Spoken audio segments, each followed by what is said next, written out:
Howdy there, Ronnie. You got me? Cool. Where's the camera bag? It's just down near the thingy. Alright, we're about to go live. Copy. Hang on. Hang on. Camera bag action. That Palm Beach is pretty fucking sweet, eh? Yeah, that's a good one. Oh, hello. Nearly at warning. Copy. There, you got a watch on? Negative. Oh, I got my phone. Don't worry about that. Just get a stopwatch on it, that'll do.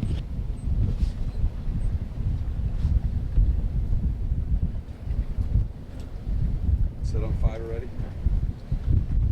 Hey, Charlie. You see this? You really keep this in? Yeah, we gotta deal with that.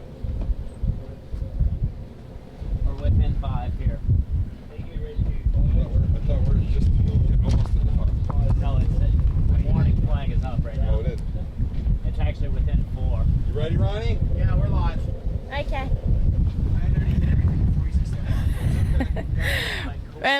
It looks like we're live, guys, and welcome. We're just getting our lenses sorted as we're inside the warning signal for the first race of the final day of racing at the International Moth Worlds here on beautiful Port Phillip. Thank you so much for joining us, and a big shout out to Sperry for their support of this event so far. Here's Mr. Alan Block.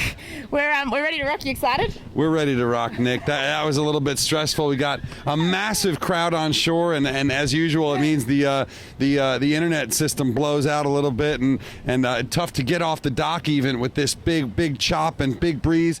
This is, though, the final day of the 2015 Moth World Championship. We are inside the warning with 4 races expected today. The Silver Fleet has already been abandoned for the day with sporty conditions, we'll call them. But it is a beautiful sailing day, actually, out here. I mean, Sunny. It's sunny. It's reasonably warm, and it is absolutely high-speed stuff. But the waves are manageable. It's really that kind of situation that we all sort of look for. But we've got a special guest today, not just me and Nick. We've got George the Bear Pete from the U.S. Moth Force. How are you, brother? Pretty good. Well, that's a bit of a lie, but well, we'll get into it later. We got plenty of time to talk out here, but George has been great with us in the past, doing an awesome job, and he always knows exactly what's going on as one of the top moth racers in America.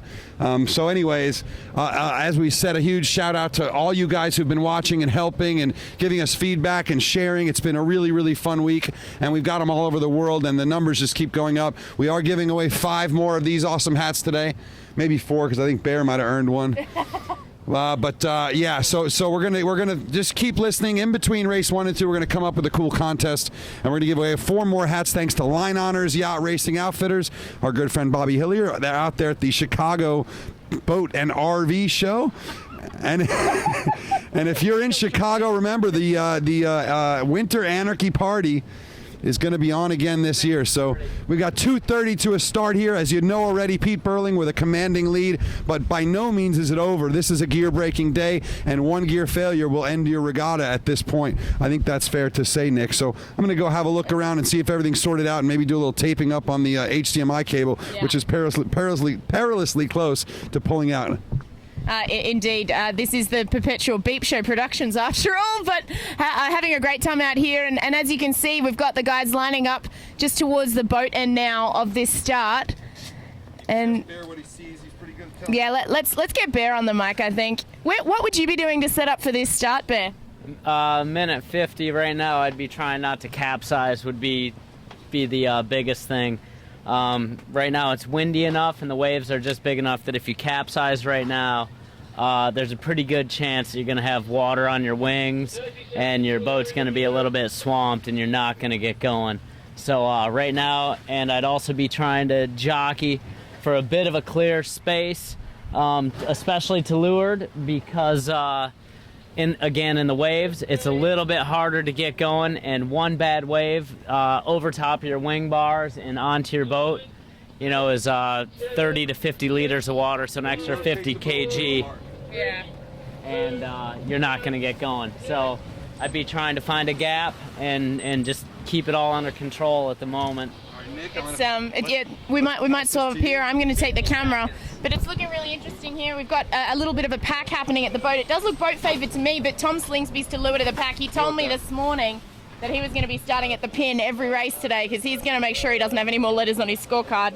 He's starting like a trooper. All right, so you guys have all said that Nick is much less ADD than I am, so we've got her with the camera. We're just going to spin the boat for a second. Inside 30. Whoa! We're in a pretty shitty spot here. Tell us what to do there, Bear. To beat a lure to the pin here. Just let the wind push you back, okay? Just let the wind push you back. Yeah, be moving. Yeah, you're going to be moving backwards. This is fine. You can be, you can be pointed left. No problem. Yep, no problem. 15 And if you need to bug out to the left, you bug out to the left. It's no problem. The boats are pretty far away. We're starting to bug out, but it's all right. We're 4, 3, 2, 1. This is a super stacked boat end here, Bear. Why is that? Is it just a big righty on the course? It's just really difficult to, it does look like it's pretty far right. I mean, these guys are almost perpendicular to the starting line on starboard. Wow, look at that boat to leeward just charging. And it's, the boats, as soon as it starts to get about this windy and wavy, it becomes very challenging to do a barroway and to set yourself up. So you're actually set up for your spot at the start at about 2 minutes 30, unless you're really good. Who's this? No idea who that one is. Looks like focus is bad. Okay. Yeah, it's just hard. It's just bouncing up and down. That's all. All right, so we're rolling up the course here a little bit. As Bear told you, it's a tough conditions, and we're seeing even top guys. You can back out here a little bit. Even top guys are stuffing it a little bit. I can just see Scott Babbage in the middle of the pack into leeward, but whoever that boat was in front. And who's this flying back trying to get to the start line? Is that Johnny Nugs? I have no idea. It does. I see Baby Blue. It does look like Nugs, number 1. So it's not a long way back to that start line at this speed, but boy, it's going to be a challenge, I think, on the barroways, this one, George. Yeah, I agree. And so right now it's about 10 after 11 local time. I think the tide's due to switch here shortly, which means it's been flooding all morning. It's high tide right about now, so it's going to start to go out. So we'll have tide over wind again, and should make for a pretty interesting second downwind. And if they do more than one race here, the second, third races are going to be pretty brutal conditions. And it's already, we can see already the chop starting to pick up a little bit. Nick, check your lens and make sure that's good. Thanks, bro. And we're not gonna chase too much here, obviously, because it's just it's never gonna happen, and they're gonna be back in a hurry. I'm not sure whether they did I'm guessing we did another 3-lapper here. George said he thought he saw a 2 flag. Definitely a 2 from Nick. You guys down here know those number flags pretty well. I have no idea what those are. So we're gonna actually make our way over to the bottom mark here. Do we have those lens wipes? Yep. Nick? 21 knots. There you go. So folks, and Nick, just remember, you can come off the rail and still shoot and not get sprayed in general. Yeah. All right, so we've got 21 knots on the course right now, and you know, we've got Charlie Heim here and George Peet doing some spotting for us, so we'll be able to let you know hopefully what's coming down the course before they get here. But at upwards of 28 knots on the downwind stuff, sometimes it's a little bit hard to see until they're already past you. Babbage is looking really good top left here. Nick says you see Scott Babbage looking good. Babbage was able to get a lot of those controls sorted. Watch your spray, Nick, there. Babbage had a very disappointing day yesterday with crashing into one of those wooden Couta boats on the beach, breaking his wing bar. If you haven't seen the interviews already, we put up a bunch of great interviews. Really quality one with Pete Burling, explaining why he's so fast, or maybe why he doesn't know why he's so fast. But those customized foils, they're Mach 2 foils with heavy customization, and he said, well, the one he likes the best is the one with the closed tips, so the flap on the back of the foil doesn't go all the way back. Also, a big shout to all of you folks at the SSCBC bar for watching us all week and giving us all that great feedback when we hit the dock. Mike up at the front desk, you've been great to us, and everybody else. It's been a pleasure to be able to hang out here with all the folks in South Australia. Is South Australia actually a province, a state? State, yeah. All right, so not in South Australia, in Victoria, the southeastern point, right at the edge of the Bass Strait. It is a gorgeous place, as you can see, and the breeze has shown up yet again, and apparently, at least from my 10 days here, it either blows 2 or 30. There just doesn't seem to be much in the middle. And, you know, that can be a real challenge. We're looking at a non-foiling boat here at the back of the fleet, or a barely. 4216 going back to the beach. 4216. Back to the beach. Pull that one up. So sail number 4216 is heading back to the beach. We'll find out who that is for you in a second.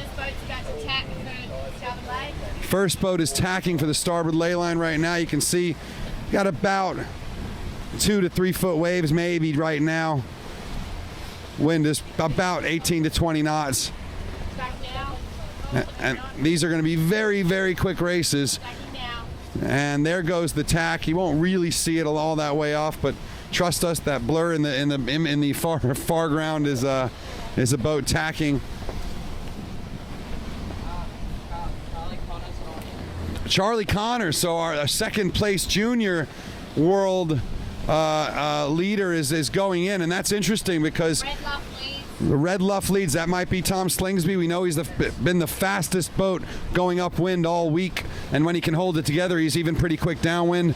But that's a big story. Charlie Connor, there is this great battle for the Youth World Championship as well as the Youth National Championship, and Connor was the top youth in the top youth Australian. Left foot, Nick. So Connor was the top Australian, and I think that he might let Charlie Wyatt overtake him here if Charlie can put together a couple good races. So maybe Connor. Slingsby's in the drink. Oh, Slingsby pitched it.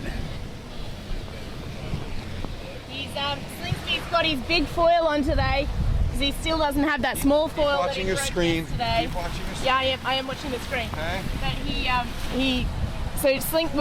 and the first place boat that just overtook Slingsby's in the drink. That's 1 and 2 round the top mark, and now in the drink. Slingsby's got his large foil on. He did say it's a real struggle to get downhill. Looks like Scott Babbage is now in second. This is my eyeballs, guys, not through the camera. And also, it looks like Josh McKnight or Nathan Outeridge, but they're really struggling in on that right-hand side of the course. Someone going for a jibe in the lead there. I'm pretty sure it's Nathan Outeridge. Scott Babbage is almost in. He's managed to save it, but he's off the foils, just sitting now in third place as these guys are running down this right-hand side. Rob Goff is right there as well. Outeridge, I think, is in the drink. I think RASHLE. Holy fuck. RASHLE might have just gotten a lead. Check your lens. Okay. Yeah. So Chris RASHLE at the Exocet is in the lead right now. We've had 2 or 3 of the leaders already pounded into the drink. Tom Slingsby has it back on his feet. Going for the jibe. It's going to be an exciting watermark rounding, guys. This is mental. And we're gonna go bow forward here and get you what we can, and Bear's gonna tell us if we're safe. But you know, not only is the Bearway, the top mark, tough, but actually the turn to go upwind, you got to find your spot as well. RASHLE's off the foils. He's going for the jibe. This is awesome. Oh, they're gonna make a shift. There's a media boat very close to Mark 2. Can you please shift him out? That might be us. all right. Just trying to bring you all the action, guys. You got to push it sometimes, right? It's like being on the racetrack. Slingsby might be back in the lead again. Definitely a red laugh in front of Chris RASHLE. Yeah, this is interesting. It's do or die, survival conditions. It might just be those that are able to stay up the longest that take out this first race of the series. Here's the red laugh coming in. If this is Slingsby, he's done very well to maintain the lead down the run, given that he's using those larger foils. He did want to muscle it out today, though. Outeridge is actually coming down the middle of the course, maybe in the lead, it looks like to me. Wow, yep. So all that action, and Outeridge has come back, and we haven't seen where Burling is yet, but and Mark, just see where you are, and then work your way in, you know. Okay, so back down if you have to. Okay, so here comes in Slingsby. You can see him hiking. The guy hikes just about off the end of his calves rather than the back of his legs. It's pretty unbelievable the amount of fitness these top laser sailors have. Wow. Are we okay here, Bear? Back down, please. I think we're fine. All right, so we'll watch the turn here. Here comes Tommy. Here comes the turn. And away he goes, Oracle 7. This is a good spot. If you need to spin, that's fine. Don't get any further away. Here comes Chris RASHLE with that blown out spine. And up he goes. Nice work keeping it together there. And look at Slingsby going upwind. Man, he's flying. So here we got Josh McKnight in third, and we'll watch him all the way around. Coming behind him is probably, it looks like Outeridge over there. Both our series leaders, Outeridge and Burling, are out of the top three. And you join RASHLE's in! Oh, God! Who was that, Nathan? Holy moly, we got the crash, guys.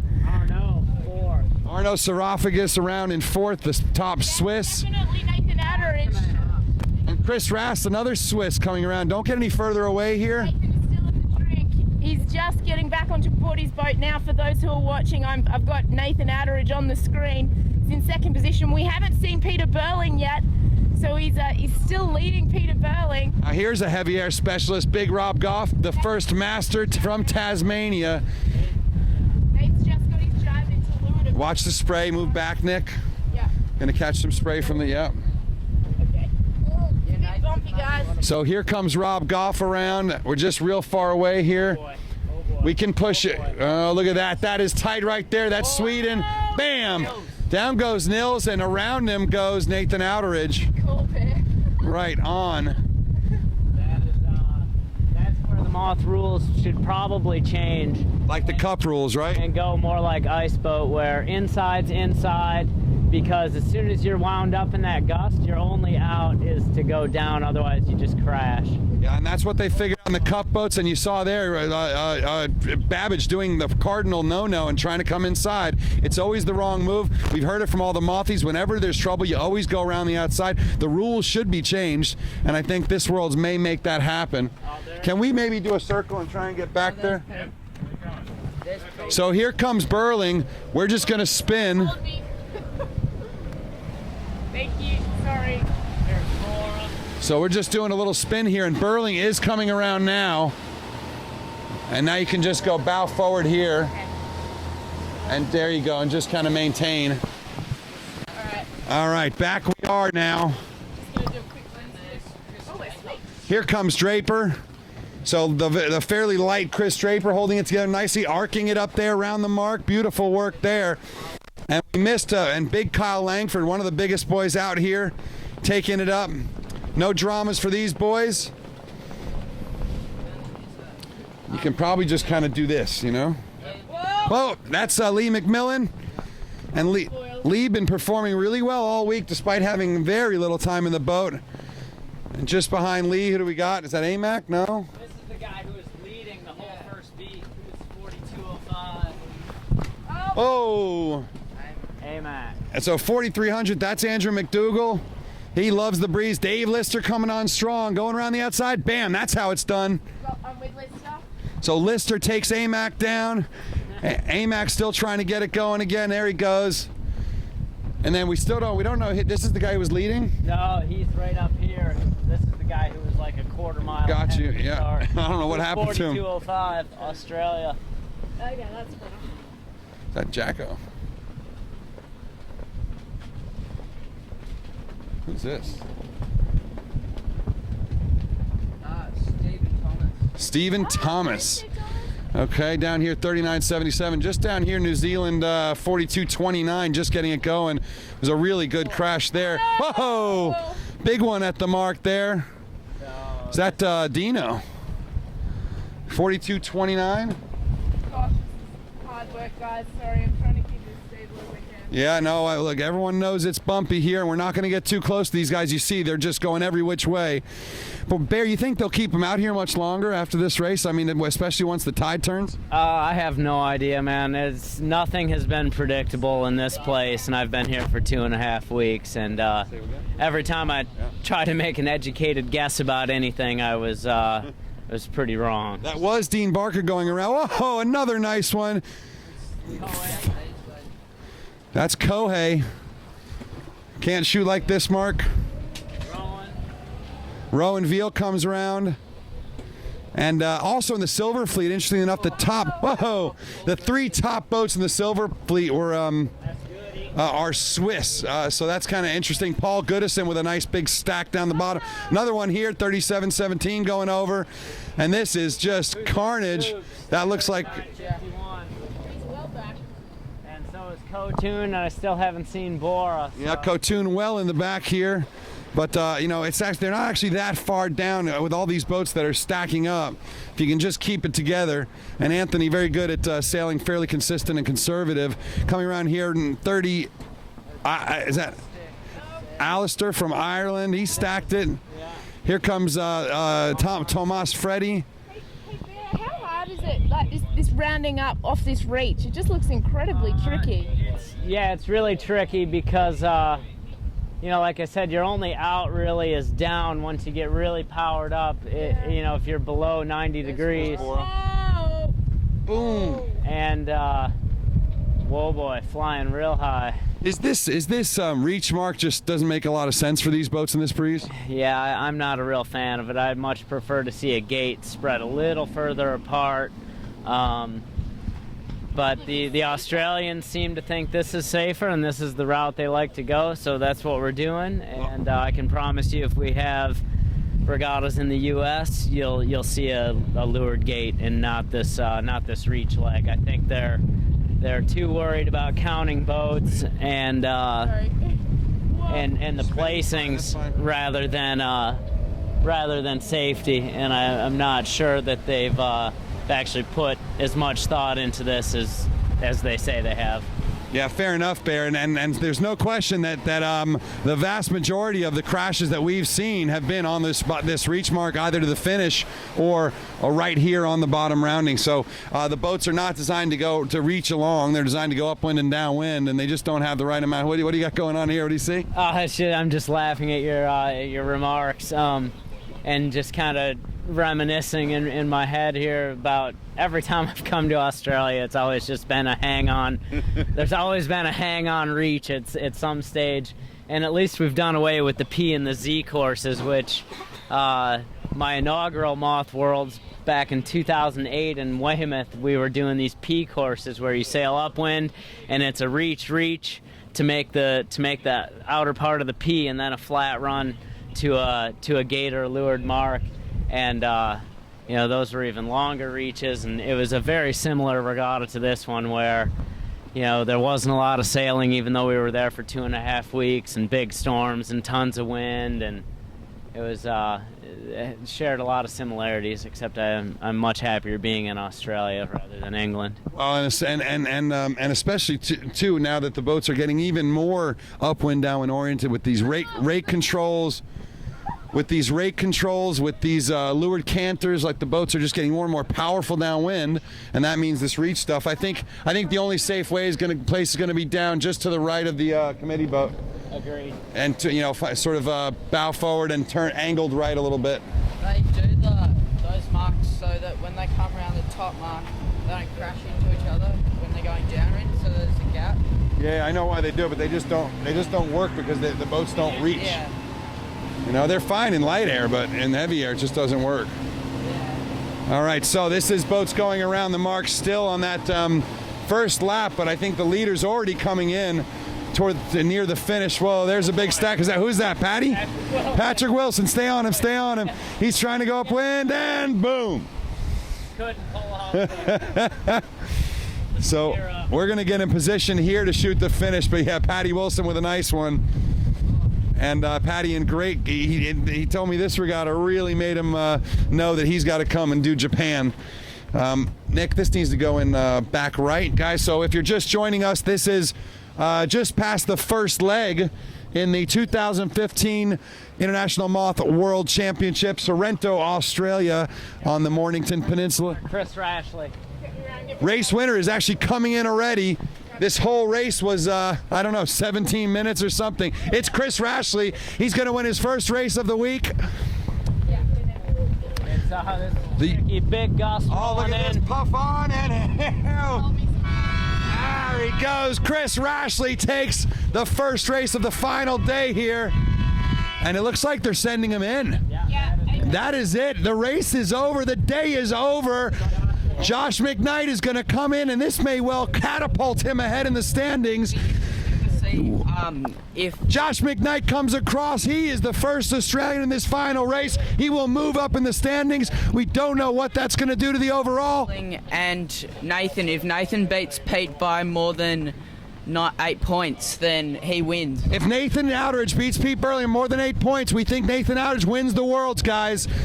And here comes Goobs. No, is that Nathan? No.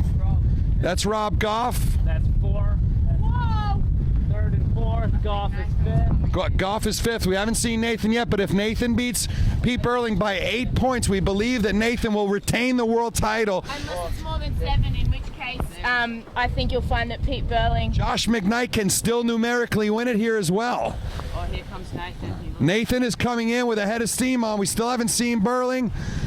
Slinksby wiped out just after he ran at the top mark. I did see that with the naked eye. And Kohei with a great, no, that's not Kohei. Here comes Nathan Outteridge, the existing reigning world champion, crossing the line. Is it enough for him to win? Maybe. But we don't know, because now we gotta count lappers, and oh, it's so complicated, guys. Here's Chris Raff. Nathan's in, he's done, yeah, he's chilling out now, and then Chris Rast is coming across, blazing fast, all the way to the left of the screen. Okay, got him.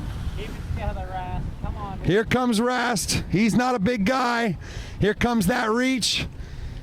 He's got to come down. Come on down, Rast. And look at that. He's coming across the line. Big hand wave, fist pump from Chris Rast. The Rastaman. Why don't you turn around and come back forward? Come up in here. We got the Italian flags waving on the rib. Scott Babbage blazing down the track. We really have no idea, but we're trying to find Burling. Babbage, big one right there. Oh. Well, let's see what happens here. I see Burling coming in. It looks like Pete Burling is going to be your 2015 world champion. He's got to be. He's got it together, but Josh he is flying. Look how high he is. Hold there. Here comes Pete Burling, the New Zealand phenom, 24 years old. Whoa! He's got to get it up. He's got to get it up. He may lose the world championship in this calf size. Oh, he's just got to get across another 5 meters. Here he comes. Slingsby's going for it. Pete Burling crosses the line. He's your 2015 world champion. New Zealand takes the gold. And the Emirates Team New Zealand AC-45 skipper, the 2-time Olympian, the world champion, the gold medalist, he's got it. And Nathan Outteridge will have to settle for second best again. Pete Burling, that is the new generation, and he held it together here in 25 to 35 knots for the final race of the World Championship. What about Anthony Katoon, and what about Bora? We haven't seen any of those guys. We think that we think Nathan Outteridge is gonna keep second place. You've also got Josh McKnight, who. All right, we're rotating, and we're just gonna back down if we need to. Holy smoke. Here comes some more action. All right. Here comes AMAC, fully out of control. Oh, one stack. All right, easy, easy. Don't go too far here.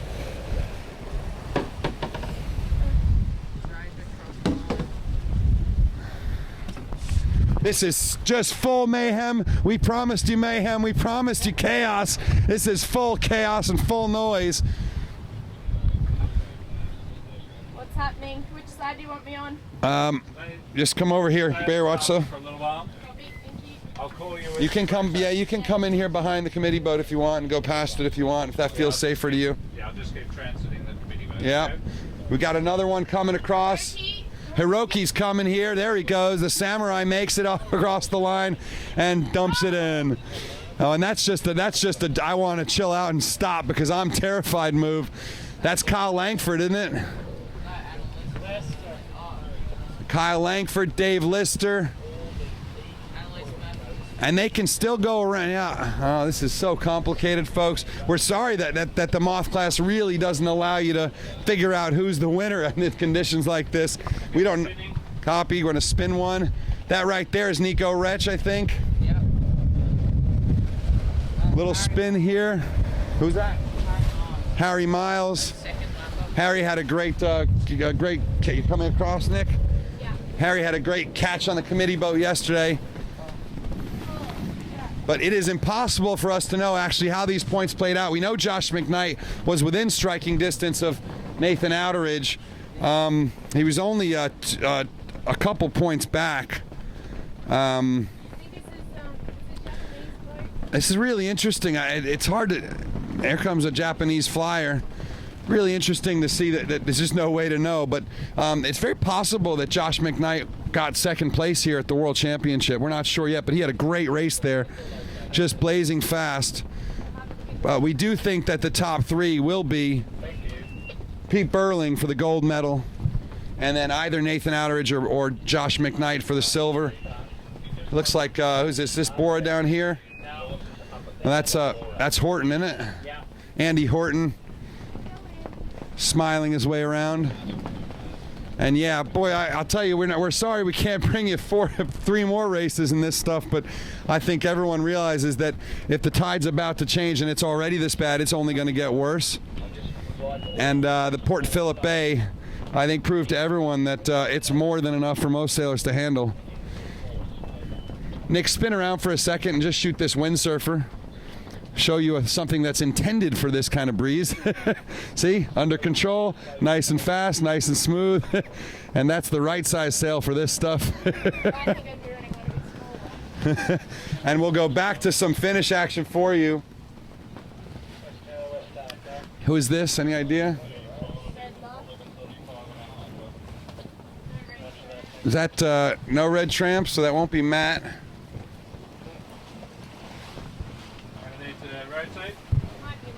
Okay. Right side. That's an A, isn't it? AP over H, she's gone home, so it's just That wait. is that an H? It's an H, so it's Oh, sorry, my bad. Yeah, I don't know what these. I don't know about this stuff. I just listen to you guys. Tell you? So AP over H means go back to shore. But here's the thing: going to shore is not going to be very fun right now, at all. It's going to be. It is the most challenging part of the day. It's going to be super sketchy. And the forecast is not likely to really do much but stay at this level, Bear. I mean, do you agree with that? Yeah, I don't see it abating at all here, and the waves are just going to jack up even if the breeze stays in the 18 to 20 knot range. I mean, we all know that we can sail these boats in 28 to 30 knots in flat water, but as soon as it starts to get like this, it becomes challenging. And the downwind approach to the Couta field has claimed as much gear, if not more, than all the days of racing combined. So, yeah, I'm sure we'll see some action in a little while. It's something to keep in mind for you folks running a Moth Worlds over in Japan or the one following that. You got to clear this stuff out. These things are not. They're on the edge all the time. That's what a Moth is. It's the most on the edge boat there is in sailing, I think, without question. And I've been on an AC-72 and and even bigger things, and those things might do 30 or 40 knots easily, but they never feel like they're on this much of an edge. There's always at least some weight and some momentum behind them, and that's the thing about a Moth. There's nothing behind it. There's nothing holding it to the water but one little foil. Here comes Benoit Marie, the Breton mini Transat winner. He looks pretty chill, Benoit, huh? Looks like he's having fun. She is so much fun too. He's got a huge smile on his face all the time. And yeah, so we're gonna have to go into shore. Nathan is pissed. So yeah, Nathan wants to race again, and let's kind of hang around here and see what he has to say. He's yelling. We can't hear him, and we're not going to go too close and create a problem. But Nathan really wants to race.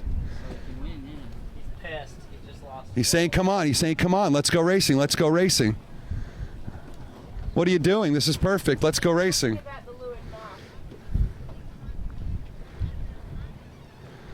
Oh, we're trying to just stay quiet here for a second. I wish I had the shotgun mic. not happy. And the reality is there's been a lot to be unhappy about this week from the race committee. I don't know that calling this one is.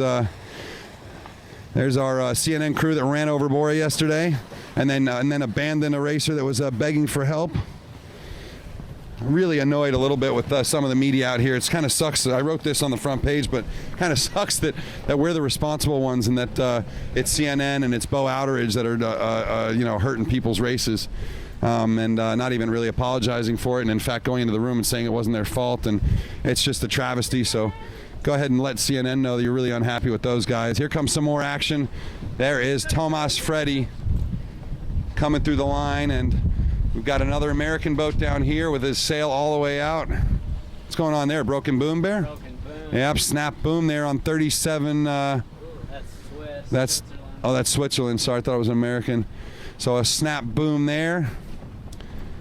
Is that Arno? Or is that Adrian? And behind him, we've got another Italian boat coming in. That may be Young John. It's killing me that I don't know who's winning what at all, you know. Okay. Who's this?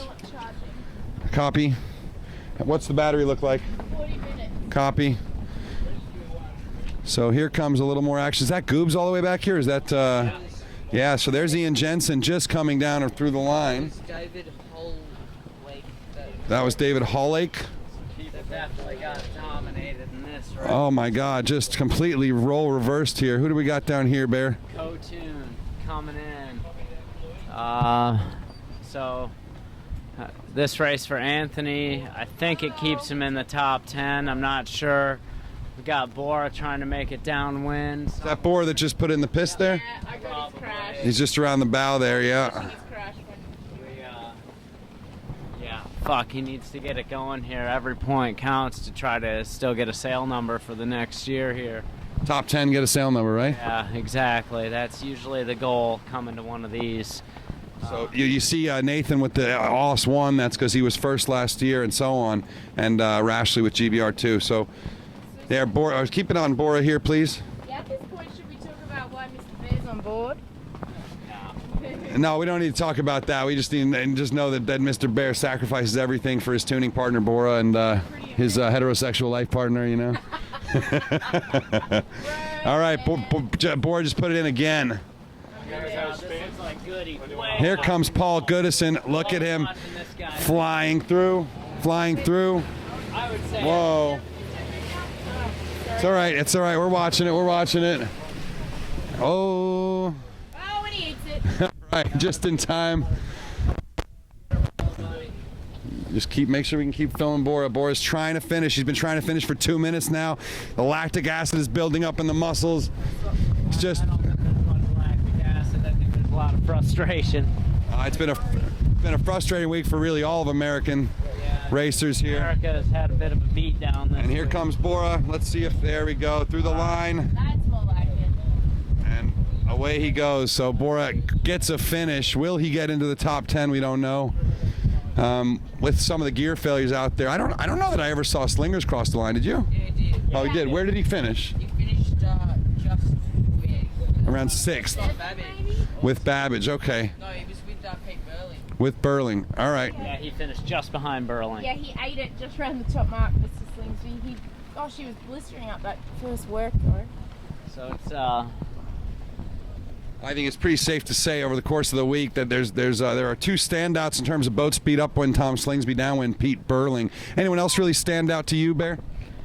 yeah, I mean, you really got to be out on the race course to see what's going on. I mean, the results definitely tell a clear story as to kind of who's got their act together and knows their settings and knows their boats. You got to remember anybody here in the top probably 25 can win a race. Anybody in the top 10 to 12 could win the regatta. So, you're out on the race course and everybody definitely has, 1 or 2 beats or runs where they stand out. So basically you just got to kind of look around and see what's going on and try to try to emulate the best, the guys who are doing the best at that time, and the guy who puts all those pieces together is going to be the standout. And for sure, whatever Slingsby's got going on upwind, the guy is blazing fast, kind of regardless of his foil package. He's written off a lot of gear this week, and he just kept coming back off the beach and was making it happen every time off the starting line. So he's definitely got something. And you know, Peter Burling, the guy is just smooth and fast all the time.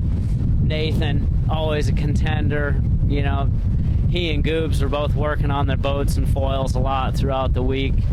So it would be pretty interesting to kind of see what gear changes guys made throughout the week and why, and you know, at what stage, you know, during the day they decided this is what I'm going to do tonight. Yeah. Because, you know, that it definitely made a difference. I can tell you, I'm pretty certain that Peter Burling didn't change much all week. He only had one rudder. He had 3 main foils, and you know, he used this sort of survival foil on the really big day, but he stuck with kind of a smaller foil, you know, sort of not the really extreme small foil, but sort of a mid-level foil.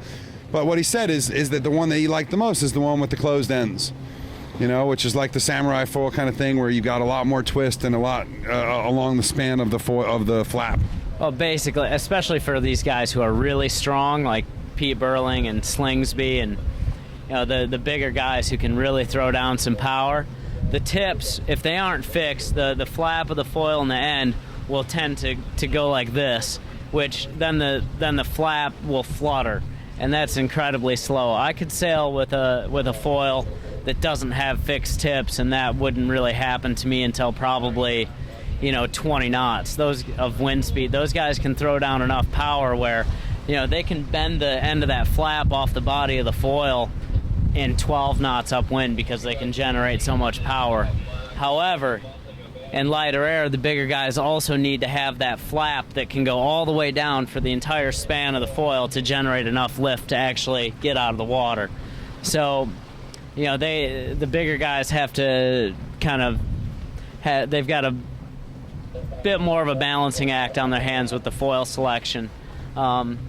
Personally, I can use my favorite foil, which I lost earlier in the week, was a Dave Lister foil, which Goobs has one, Bora rides it, Dave, a handful of guys.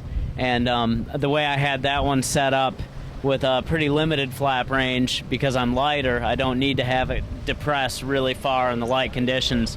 I was really happy with that in all conditions. Right on. So if you're just joining us, we'll give you the update. And yeah, I gave a pretty intense call there at the finish, in part because I think we might not have any more racing. We're not all, I mean, nothing's 100%, but based on what we know about the weather and the tide, it's just not going to get any better. So if things stand the way they are right now, we believe that Pete Burling will take this World Championship, and that Nathan Outeridge will be the runner-up, and Josh McKnight will be 3rd place. But in that race, as you saw him coming over, it was Chris RASHLE taking the bullet, McKnight with the 2nd, Big Rob Goff from Tasmania at 45 years old taking 3rd, Nathan in 4th, Chris Rast in 5th, and Pete Burling in 6th. So that was the order. And right now we're at AP over H. That means send them in to the beach, and let's hold for the wind to moderate. But again, it may be a couple hours until they say let's just pack them up. I think a lot of guys might be packing up already regardless when they hit the beach, Bear. I'm joined by George Pete, Moth sailor, who's in because of gear issues, and of course the lovely Nick Douglas, Charlie Heim, Mark Bergen, and Ronnie Simpson down below. This is On the Water Anarchy, a perpetual shit show production. And we want to thank everyone for watching all week. Thanks to Sperry Topsider. Check them out at facebook.com/Sperry Topsider. And if you want to see them fund more great sailing coverage, go ahead and tell them so on Facebook. We're going to send in. We're going to see what happens. I think we might just keep streaming for a while at the mooring, and maybe send a couple of guys in and see what's going on the beach. But it's all a little bit up in the air right now. So we're going to head back to the beach, and we're going to keep rolling. But at the moment, we've got New Zealand, Australia. I think RASHLE right there at the top as well. Where was RASHLE going in today? He was fourth. So RASHLE will probably stay fourth. I don't think, yeah. So RASHLE will stay fourth, and then I think Draper will probably end up in fifth. So a nice little mix for the top 5, other than the disappointment from the American team. And I think, Bear, you guys just don't train in this stuff, huh? Yeah, we've had a couple of team meetings over the course of the week, kind of outlining plans for the next 2 years to make sure that we show up and represent our country and ourselves. It was pretty clear that we got dominated by the conditions. So yeah, we're working on getting our act together, regroup. We're gonna go home, regroup. Got some plans to kind of develop some new gear, make some new foils, make a few changes to make things a little bit more durable, and hopefully kind of the leaders of our class in the U.S., Couta, Bora, myself, we're going to be around a little bit more this year, the last kind of 18 months, and this also happened just before the Garda Worlds. If we aren't around in the U.S. and we aren't going and training and we aren't there to drive the sailing, it just doesn't really seem to happen. So it's and that's only our own fault. So we're gonna get home, we're gonna regroup, we're gonna show up, we're gonna sail, and we're gonna come to Japan and throw down. Well, it's a great time for U.S., especially young, fit U.S. sailors to get into the Moth class. It really is, I think, a surging time, and I think the next couple of years could be really special in America for foiling boats. And you go check them out on Facebook at the International Moth Class U.S. or whatever it is, U.S. Moth Facebook page.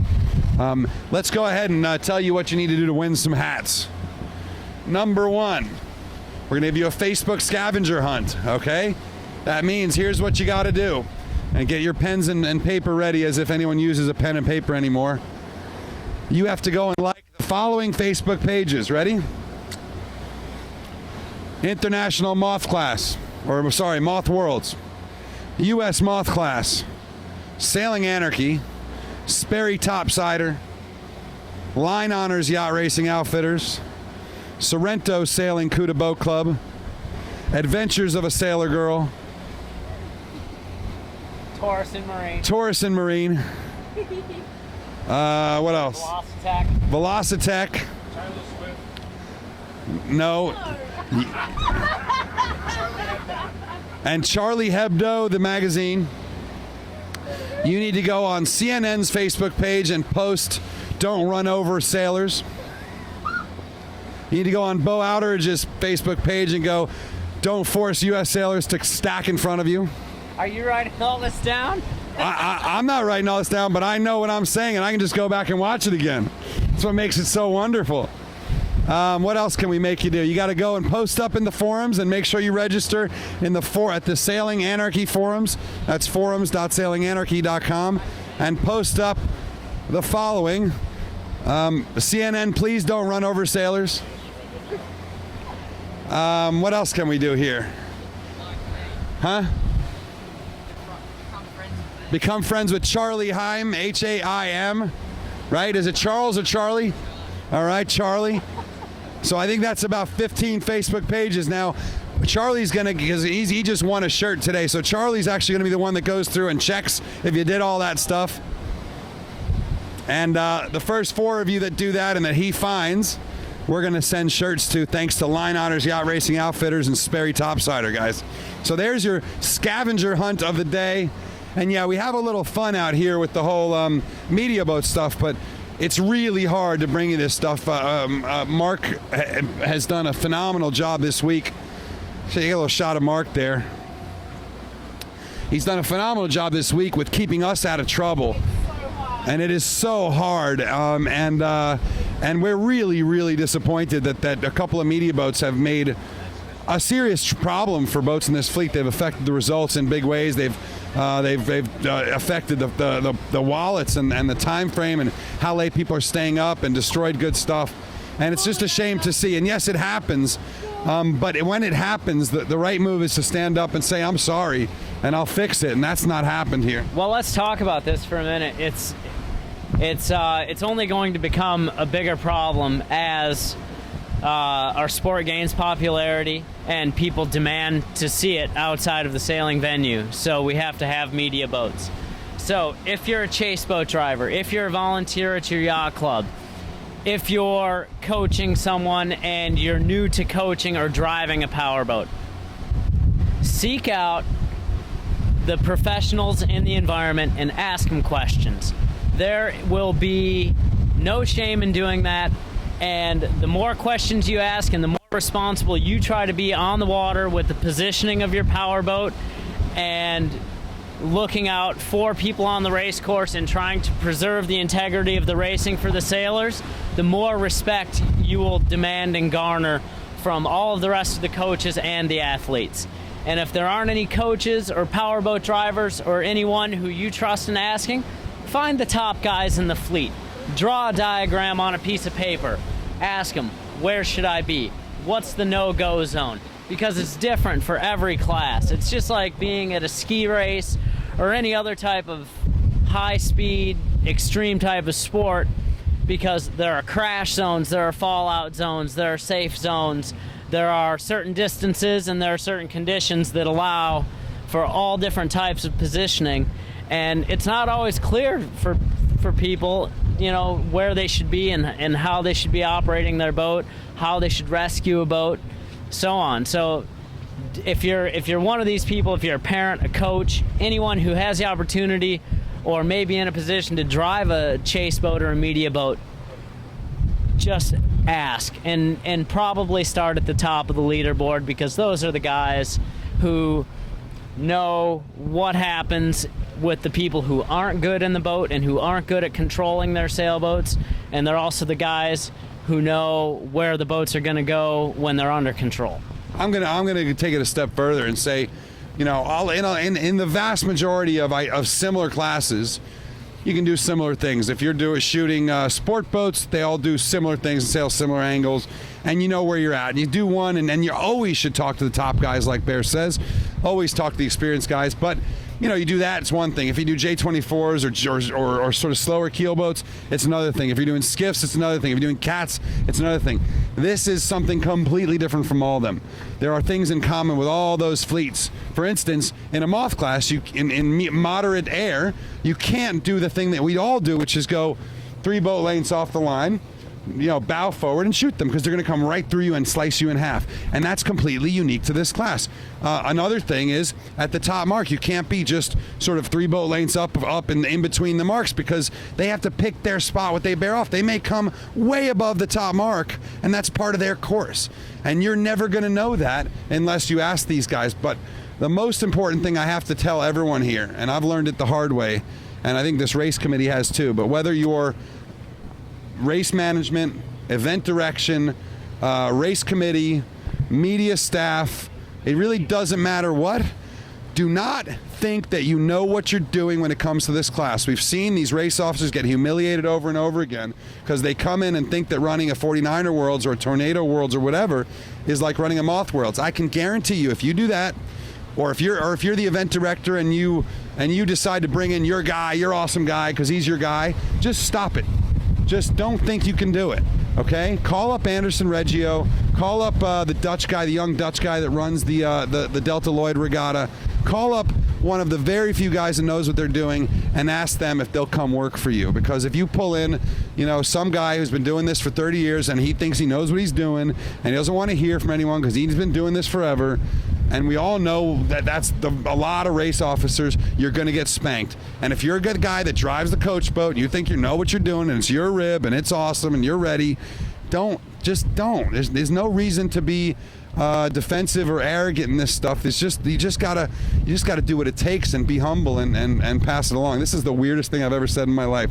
I'm telling everyone to be humble. I've been humbled, you know, and I'm so lucky that. Okay, let's do another little. Speaking of humbling, come over here, and let's just look at the front of the Couta boat. Bow pole, chain, cables. That's up close and personal. This is the Couta field. This is the majority, where the majority of the wreckage has occurred. I would say half the Moth sailors have been up close and personal with the bow pole and all the stays in these Couta boats at least once or twice this week. Yeah. And so there's also a natural channel right along the beach here, which makes it even a little more interesting, because you try to come in and get a ley line through the boat field, through the mooring field here, and then it gets deeper, and then the tide increases. So then you end up with wind over tide in here. And so far I've had 2 times where I've just kind of been hanging on with my feet against the Couta boat, batting my sailboat away, just going, no, no, no. Bear, will you go up and help Charlie with the mooring? All right, we're going to send Bear and do some boat work. Bear headed to Key West along with a lot of other of us to go sail on the Parmesan, what's it, Otra Vez? Yep. Sail on the beautiful 43-footer, the Curve 43 Otra Vez. So you folks can all keep up with us at Key West, the entire U.S. contingent pretty much. Headed off for what might be the last Key West race week in history. I mean, no one wants it to be that way, but it's just been managed into the ground and down to 100 boats from 300 plus. And I'm looking forward to my first time in Key West in years. But Bora's down there on the Spooky, the ultra fast. What is it? The Car Keek 40. Bear will be on the Curve 43, as we said. We've got Johnny Goldsberry going down to play, our videographer and world champion Petey Crawford going down to sail J70s on the Dave Schreiner Racing program. Anthony Cotoon, the slow boat sailor on the Argo GC32. And a shout out to all the Argo boys, Chad and Jason and Big Chuck Norris and everyone. Oh, we're coming alongside. That's brave. All right.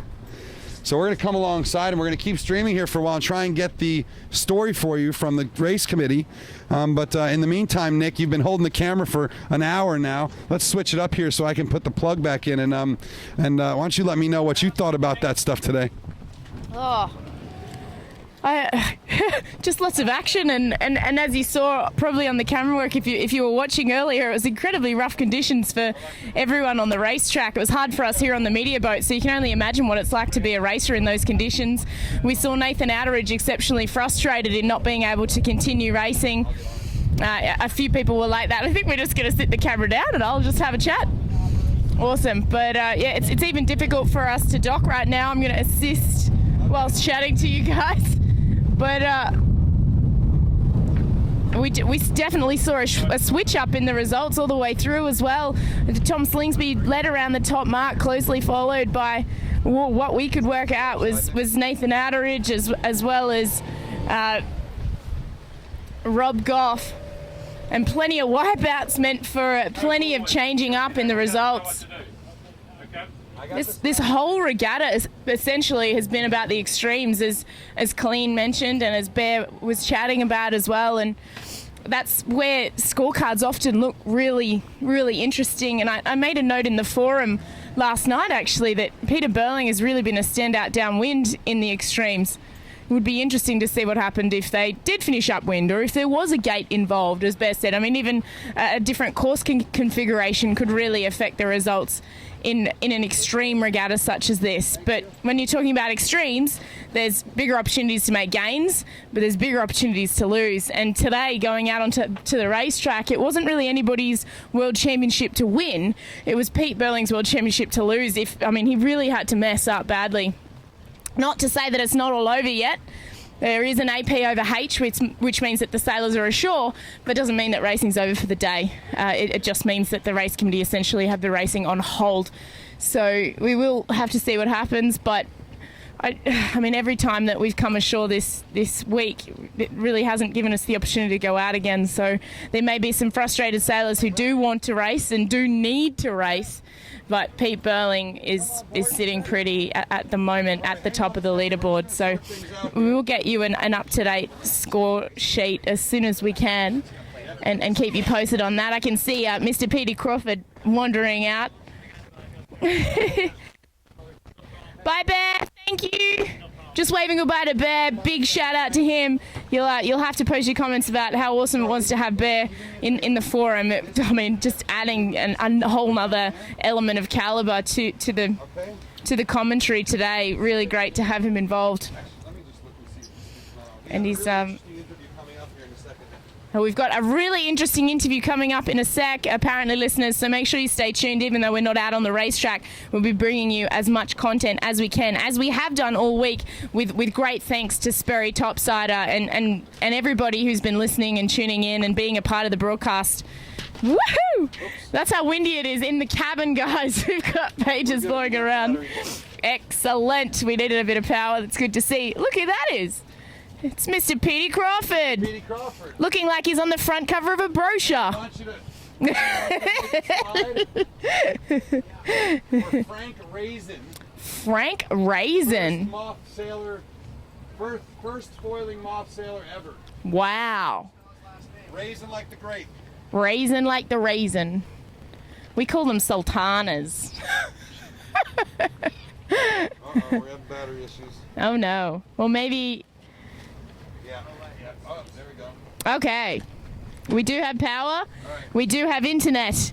And we do have plenty of people coming to chat with us, right. even though we're on the shore. Sander Vanderborsch, how could you not be on the game? No, listen. so listen, folks, we got something special for you. We're going to try and get Frank Raisin. Frank! The first guy to ever foil a moth. And we're just going to try and grab him here in a second. On MV Anarchy. We're just doing a little bit of housekeeping, but just keep in mind, folks, right now, the time is, what time is it? It's 12 o'clock, so in fact, they don't need to get, they've got till 3 o'clock to get a race in. Let me just talk to Petey. Hang on a second. Let me go run and do a couple things. You guys just can keep watching the sights and sounds. Maybe we could play some interviews. Do we have any interviews, Mr. Ronnie Simpson, our producer, down below? No, we don't. We don't have any interviews. All right, cool. We're going to chat to me then. Oh. Hi, everyone. This is called selfie mode. We've got some, I'm not sure if you're watching in the States, these are what we call a pacer. Sort of like a Club 420. And while the mothies are being sent ashore, these kids are being fantastic, going out to do some sailing. Australians, it's quite cool. The other day when the mothies were OP'd ashore, the opties were going out. When we grow up here in Australia, we sort of learn to sail in heavy conditions, because as you've seen this week, we do have lots of extremes, and if we didn't sail in breeze, we'd never really sail in anything, and that's why you could potentially, well, it's possibly why Nate Outteridge was so frustrated, because he's used to sailing in breezy conditions, and you can see a lot of moths ashore. On the flags as well, you can see here. Let's go right.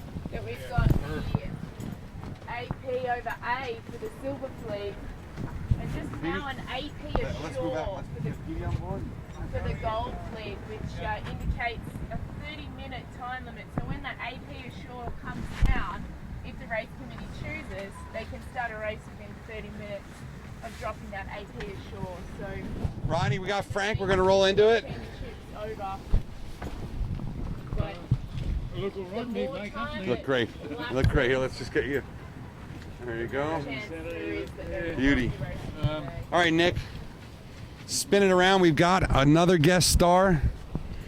It's kind of fun. We love to just kind of grab people off the dock and roll them through the On the Water Anarchy program. But it's a really, really big pleasure. If you go to the International Moth class page, which is, I think, int-moth. Whatever it is.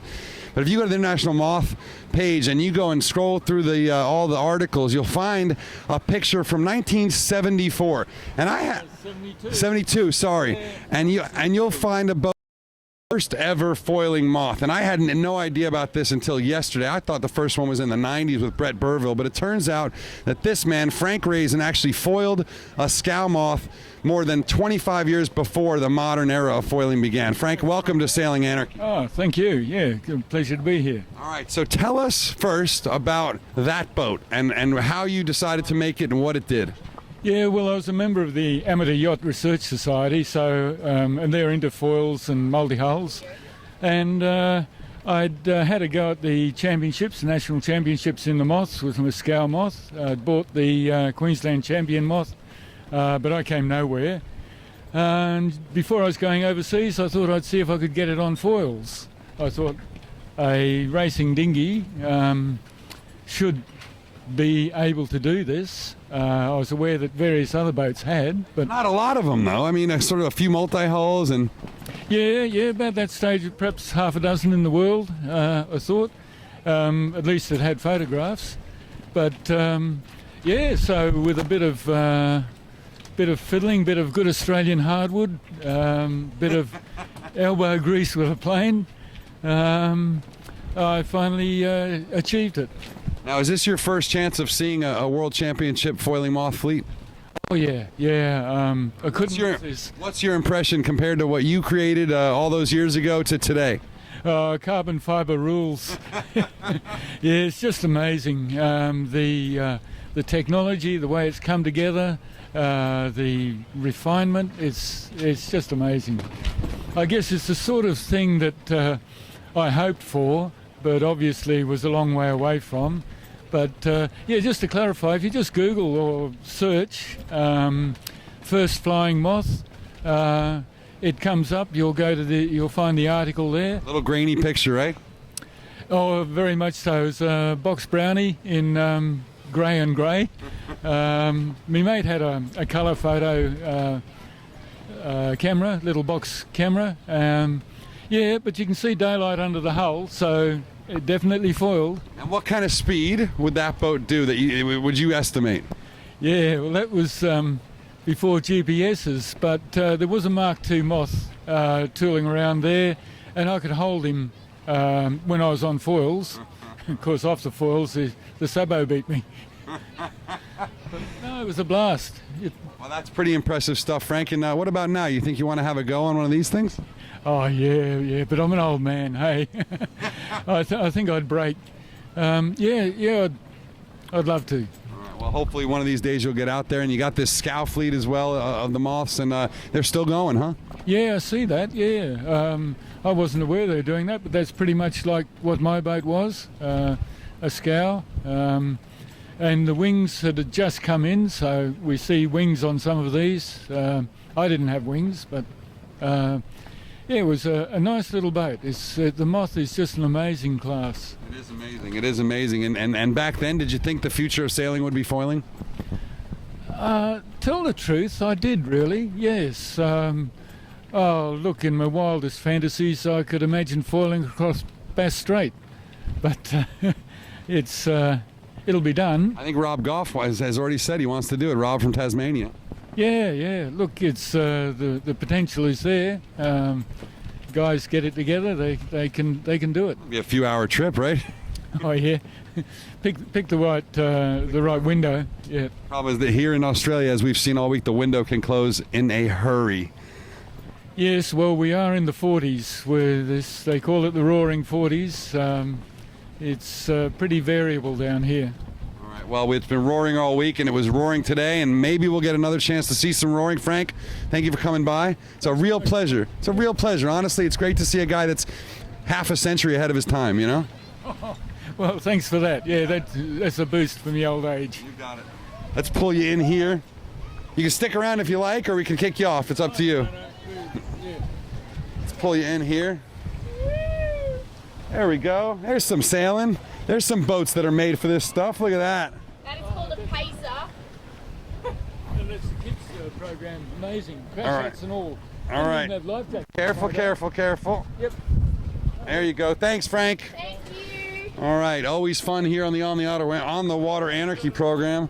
Petey Crawford, Penalty Box Productions, done a spectacular job all week bringing those ridiculously good highlight reels on Vimeo? Come on, come on.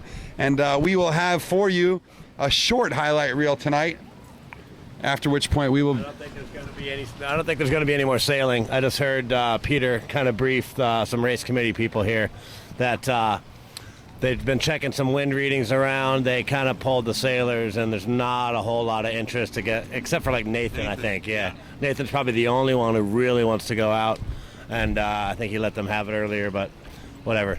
Yeah, we saw him giving them an earful out on the water, and obviously he's still very much in it if he can get another race in. And clearly Pete Burling having some trouble in that last race, getting his worst or really his worst result of the week.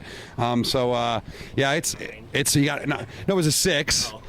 And he got a 7 in one of the light air races, but yeah, horrible. But no, the reality is it's quite tight, and Nathan wants a chance to be the first ever 3-time foiling Moth world champion. I don't think it's going to happen. We're not going to shut down on you just yet. We are the ones who stick around late, and then, as I said, tonight we will have a short highlight reel with the play-by-play from the finish, and then you'll have to wait.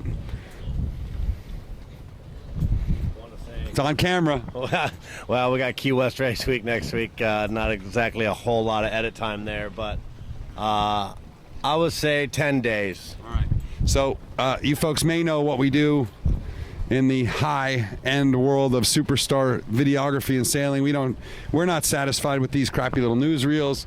We go full bore, full tilt, and we've got a full half-hour sort roughly reality show coming to you about this entire regatta, including a lot of the stuff that never made it onto these cameras. And I think you'll find it very fun, so make sure you keep it in mind, Nick Douglas, that in 10 days, let's say 11 days... Get it up, yeah. Get it up, yeah. Let's say 15. It's going to be called Get It Up, yeah. That's Under promise and over deliver. Petey's saying 15. I'm going to say 12 then, because I think I promised no later than 2 weeks. So we'll say 12 days time. You will see, I think, one for the ages, because despite the difficulties, despite the obstacles, it's been a really, really beautiful place to sail. It's been a really awesome regatta to watch, and some of the best spectating I've ever done in my life, Nick. Yeah, I guess, Nick, what about, let me switch back to you here, because you're way better looking on the camera than me. What about Adventures of a Sailor Girl? What's the next radio show coming up? Oh, I think I'll do a bit of a highlights package from this week so that you guys can have a little bit of a listen, and I'll put that up on my website, and that'll automatically come through to my new iPhone app, which is pretty exciting. And then next for me, I've got another nationals next week. Actually, I have to go and compete in, so I might bring you a show from there, and maybe even a Rolex Sydney Hobart highlights reel. But I think it's about time I did a recap on my year. There's been a few awesome interviews and a few amazing events. I'm just so lucky living in Australia to be able to be involved with so many amazing events. And then I think March I might head down to the VOR in Auckland and see what I can do. We'll see. All right, well, that's pretty awesome. I'm going to do a little bit of magic here. Ooh, we like magic. A little function, a little menu. You're making me look pretty. A little, you don't need any help to look pretty, that's for sure. A little mic audio mix. Hold on a second, Petey, yeah. Ooh, oh, hello. Gifts. Where did that come Gifts. from? the camera around here. What kind of gifts? Oh my God, that is Thank Andrew Yen. you so much. Here you go. Look at how nice this is, Andrew. Oh, wow. Folks, and you may have seen young Orlando Yen. This is his proud father, the young yacht designer, who's going to design a Moth here shortly. And it looks like they brought us some beautiful... what's inside? You never guess. It says shortbread on the outside, so it's All right. Oh, you know what? We need this desperately right now because we've been subsisting on pretty bad sandwiches all week. Hey, man, thank you so much. Thank you so much. So awesome. Guys, we had such a great time. We just had to come back. Oh, that's wonderful. And you know what? It was pretty good out there for a little while today. I couldn't watch even if there weren't any results. Yeah. So there you go. We got gifts, and like everyone down here in Melbourne, everyone's just been so wonderfully welcoming and hospitable. And Nick, I don't know if they're just as good in Sydney, but they sure are nice down here on the Mornington Peninsula. Yeah, I think it's just we get really excited when people get excited about our sport, which I know a lot of people do all over the world. It's a beautifully enthusiastic community, and these guys just love their club. They love the sailing. They said this morning, there's no such thing as any other boats except their Couta boats and the Moths, because now they love the Moths and they've loved having them here all week. So while the Moth sailors may not love the Couta boats as much as the locals I think they would have loved it. Maybe go for a sail. I think they would have loved the Couta boats just fine if the Couta boats had been maybe taken off some of the moorings over here and put over there, and they'd been given a couple of channels to go out in. I think that was sort of, look, you learn, and how else will you know how to do this stuff unless you learn? But I tell you that the future, I think part of the bid process for Moth Worlds will be, we got to make sure we've got a clear path to the beach. We got to make sure we don't have lots of obstacles that are going to eat up our boats. We got to make sure we've got the right race committee. We got to make sure that the media boat drivers are qualified and they know what they're doing. I guess that's something that they're going to continually add to and evolve with their event guidelines, which I know a lot of international classes have. And the Moth in particular, as we've mentioned, it's quite a particular class, and so they'll keep learning and growing from every single event they have, and it'll be interesting to see what happens at the Moth Worlds in Japan, and I think it's not this May, but next May in 2016. And remember, even the $20 million, race management budget of the America's Cup wasn't enough to have them have to completely redo their safety rules right in the middle of the regatta. That actually fundamentally altered the outcome of the regatta. So originally at the America's Cup, they had these movable mark boats, and it was a whole system for having the right time, so it worked with TV. But after just an AC-45 crash, they changed that rule to make sure there wasn't a mark boat because it was too dangerous, and that ended up meaning that they couldn't run a race in less than 12 knots without finishing on time, and New Zealand lost that race, and the cup is still in San Francisco or Bermuda, whatever. Yeah. So this is at the very top level. You still have these kind of problems because this is very much all brand new to this sport. These foilers have only been around since 2004, really. Yeah, at the highest level, definitely. And it's just, and our sport is different. It's not just two-dimensional, it's three-dimensional. And with foiling, then maybe you could even call another dimension, because you're not only working you've always had foils underneath the water, but not so much flying foils. So there's a whole nother element of speed and just the dimension. Then you've got to start really seriously thinking about wave state, which when you think about Couta boats or boats previously, they wouldn't have postponed a race due to wave state as such. But as you get more technical, sometimes things do have to change, and everyone's got to be a little bit more flexible. And even the Moth sailors have changed. They need to learn how to sail these boats in the waves because, you got to open up the venues. If you start to put additional requirements on venues and make it harder for venues to put on a regatta like this, you need to make sure you have a bigger pool to draw from. And that's why we learned to sail on boats like Pacers and Opties, because you can sail them anywhere. And if they crash into something, it's not that big a deal. It's not that big of a deal. But then as you get to the higher end of our sport, and you're using more technology and boats that require more specific conditions, then it's going to be more difficult. So I'm very, very sad that I didn't get to sail a Couta boat. I'm so sad about that. But I tell you what, if they call it soon enough, we might be able to go out on one. We'll grab a bunch of Mothies who want to go out sailing and go again. I haven't actually been sailing on a Couta boat, but everyone says they're quite good fun. It's sort of like the old 18-footers on Sydney Harbour, Why don't we ask Charlie? He sailed a Couta boat. You sailed a Couta boat? What's it like, Charlie? Tell us what they're like. They're pretty slow. In the light breeze, it takes a while to get them started. But in the heavy stuff, they go pretty fast for their size, I guess. But they're like trucks. As soon as you get them going, they go. But otherwise, not really fast. An update on the scavenger hunt for the hats. I have one person who said that he's done everything and he can't find Charlie on Facebook, so he's now started stalking me on Instagram. Hi, his name is Michael Wasco. Hi, Michael Wasco. Thanks for now being a new stalker, but great to see that you're passionate about the sport.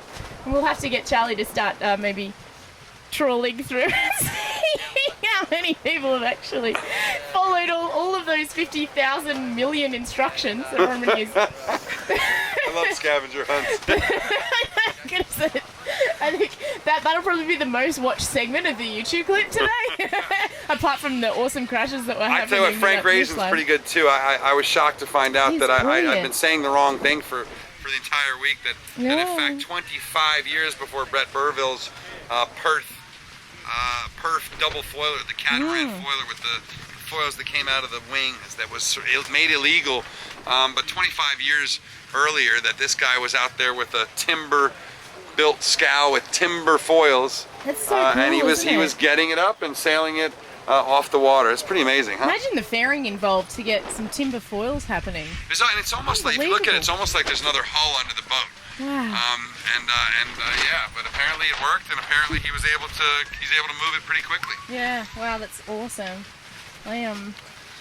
Oh boy. I might even check my phone and see if there's some updated Yeah, results. Nick, why don't you look and see if there's updates? We'll watch Yeah. some Couta, some And pacers. I might leave the mic with Charlie, and he can commentate on this awesome pacer sailing. While I go So Charlie, you grew up sailing at this club, Yeah, I did.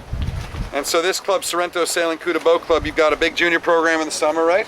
Yeah, we do. We have a bunch of like plastic opties that are really you can just trash around and sail however you want. And then we have these paces, and you can choose either you can do a course on a pacer. Every course is 4 days, so there's level 1, 2, and 3, and I did all of them in a minnow, and they take a lot of time. You do them like over and over again, and yeah.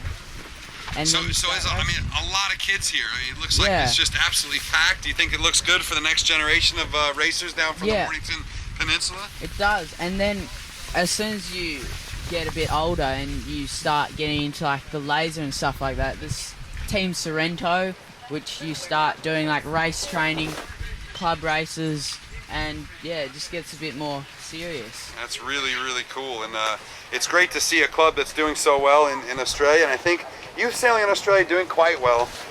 Some of the same problems that we've got in America or in Holland or in some of these countries where you really lose sailors in that sort of 21, 22, they after uni they're out. Even during Maybe. uni here, I reckon. Even during uni, Yeah. but maybe with all these young guys like Charlie and all your friends, maybe you guys will stick around in the sport for a lifetime. Yeah, I hope to, but never know. You think that all the success of the Australians in the Olympics has helped kind of keep young people excited about sailing here?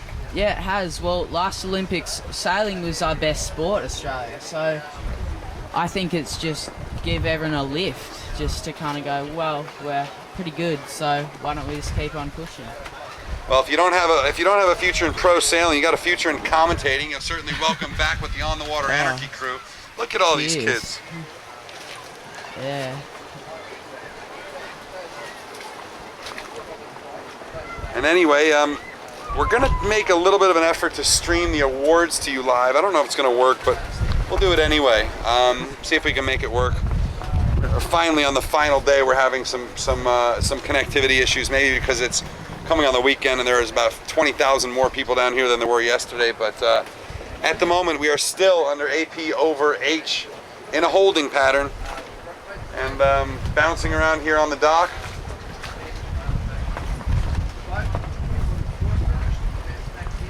With people sort of hanging out, holding station on the very tip of the Sorrento Sailing Couta Boat Club jetty. Hello, we were on the dinghy. Hey, I didn't get my good line in before. What was your line? Yeah, if any of these guys are under 40, they weren't born when I flew my line. I'm 42. I was born in 72. I was born in April 72. April 72 or March 72. No. So foiling moths are older than me. How crazy is that? Wow.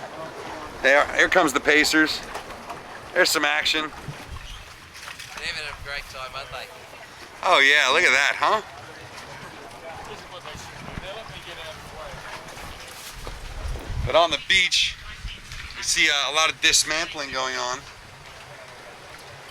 I got an updated results. I did it manually. All right, let's talk about it. Nick, take the mic. So I was eating at the same time. I just did an update on the results manually because I'm old school.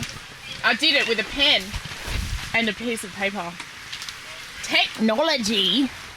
So basically, Now, last race, we're looking at Burling had a 6, which he'll now drop, so he'll add 3 onto his net points. He's on 13. Outeridge had a 4th, so he'll add 4 because he'll still be dropping that 19 from race 8, which takes him up to 22. MCKNIGHT will stay in 3rd place. He'll add 2 to 28 net, and RASHLE 1, which will keep him on 38 points. So we're looking at 13, 22, 28, and 38 points for the top 4. Didn't work anything else out after that because Draper and Ian were both out the back door.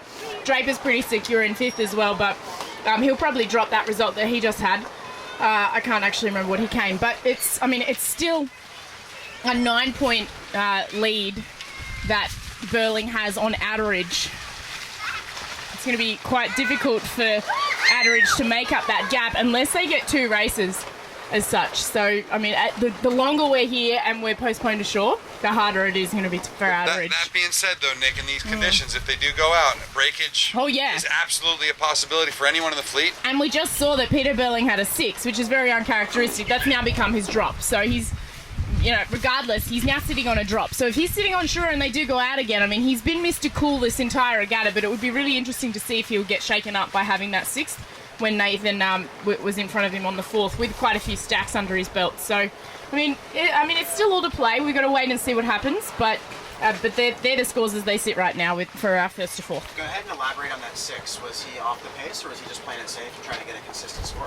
Exactly. Mr. Ronnie Simpson, repeat. Oh, no, I was just saying to Nick, go ahead and you can always kind of read into that 6 that Peter Burling got. Was he off the pace? Was he challenged by the conditions? I don't really think so. I think he was trying to play it safe. It's the last day of a World Championship regatta. I don't know that I agree. I mean, he had a couple of massive stacks out there, dude. We barely saw him, but I think after the bear away, he had a lot of trouble getting it going. He had a couple big stacks. He actually was right in the front or near the front for a bit, and then he had a hard time getting it going again. And by that time, he had 10, 12 guys that passed him. So he definitely, and then you saw him coming down. He did make gains down that last run. But he was riding very high. He was pretty out of control, and I don't think he looked like he was taking it easy at all. He didn't have the ride height down. He didn't have the gearing down. So. I don't know, but I said on the way back to the dock that it's not anybody's regatta to win right now. It's Pete Burling's to lose, and is that 6 an indication that maybe he's on that way? I mean, people have up and down moments during a regatta, and he's managed to sail so cleanly and so well, and it's been an absolute pleasure to watch. You just don't know what will happen in conditions like this, where you've got that tide versus wave state. And I guess that's why the race committee brought them in. But that is also why Nathan Outeridge probably got very cranky when they sent them in, because that was his opportunity to actually take advantage of Burling's maybe mishaps. So I also spoke to Pete and Ray Davies this morning and Blair from Emirates Team New Zealand, and I've got the mic here, so it's fine. But I asked them, do you know exactly how many points you need to finish ahead and how sort of on top of that stuff they are, and what Pete said to me is, I don't look at that stuff. I know where I am in the regatta, but I mean, we're skiffies. Like, we don't sit out there with a notepad or a calculator and calculate it all up. We just go try and win every race. I try not to look at the scorecard when I'm racing, actually. I mean, I just did a regatta with 123 boats, and I didn't look at the scorecard till the last day. That's not how I operate. Because you know that every day that you hit the water, you've got to sail your best. It doesn't really matter what the scorecard looks like. So I think Peter Burling has been doing that incredibly well. That's not to say that he would have a vague idea of what's happening. You do, even though you don't look at the scorecards, you know where everybody's finishing around you. So you're able to tabulate it in your mind, especially when you've had a lot of years of experience that these top guys have had under their belt, even if they're not getting the pen and paper out like I had to, because I haven't been racing, so I don't have that fresh in my mind, and I don't know where everybody has finished, but they would know. I think they would know in their minds what's happening and what's to play, and Pete Burling just knows that he's got to keep consistently trying to stay in that top 10 and get keeper scores, which will end up being drops because he's had such a beautiful scorecard, and Nath knows that he needs Peter Burling to make a mistake, and that's where it's at. And there's sort of definitely when you're on a keel boat or on a slow boat, you've got that luxury of calculating everything out and sort of you have the time to do it. There's also the fact that you can match race guys. There's no match racing in a Moth. It doesn't happen ever. I've seen it very, very close. I've seen people try to do it.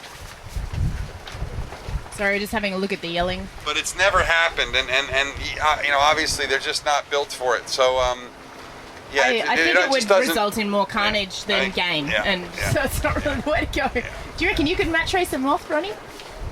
I don't even think I can foil a Moth. I'm an offshore guy. I capsize at a laser in these conditions. Put me in a Moth, and I don't even. It's not going to be pretty. But one thing to keep in mind is it is currently 12:30 right now.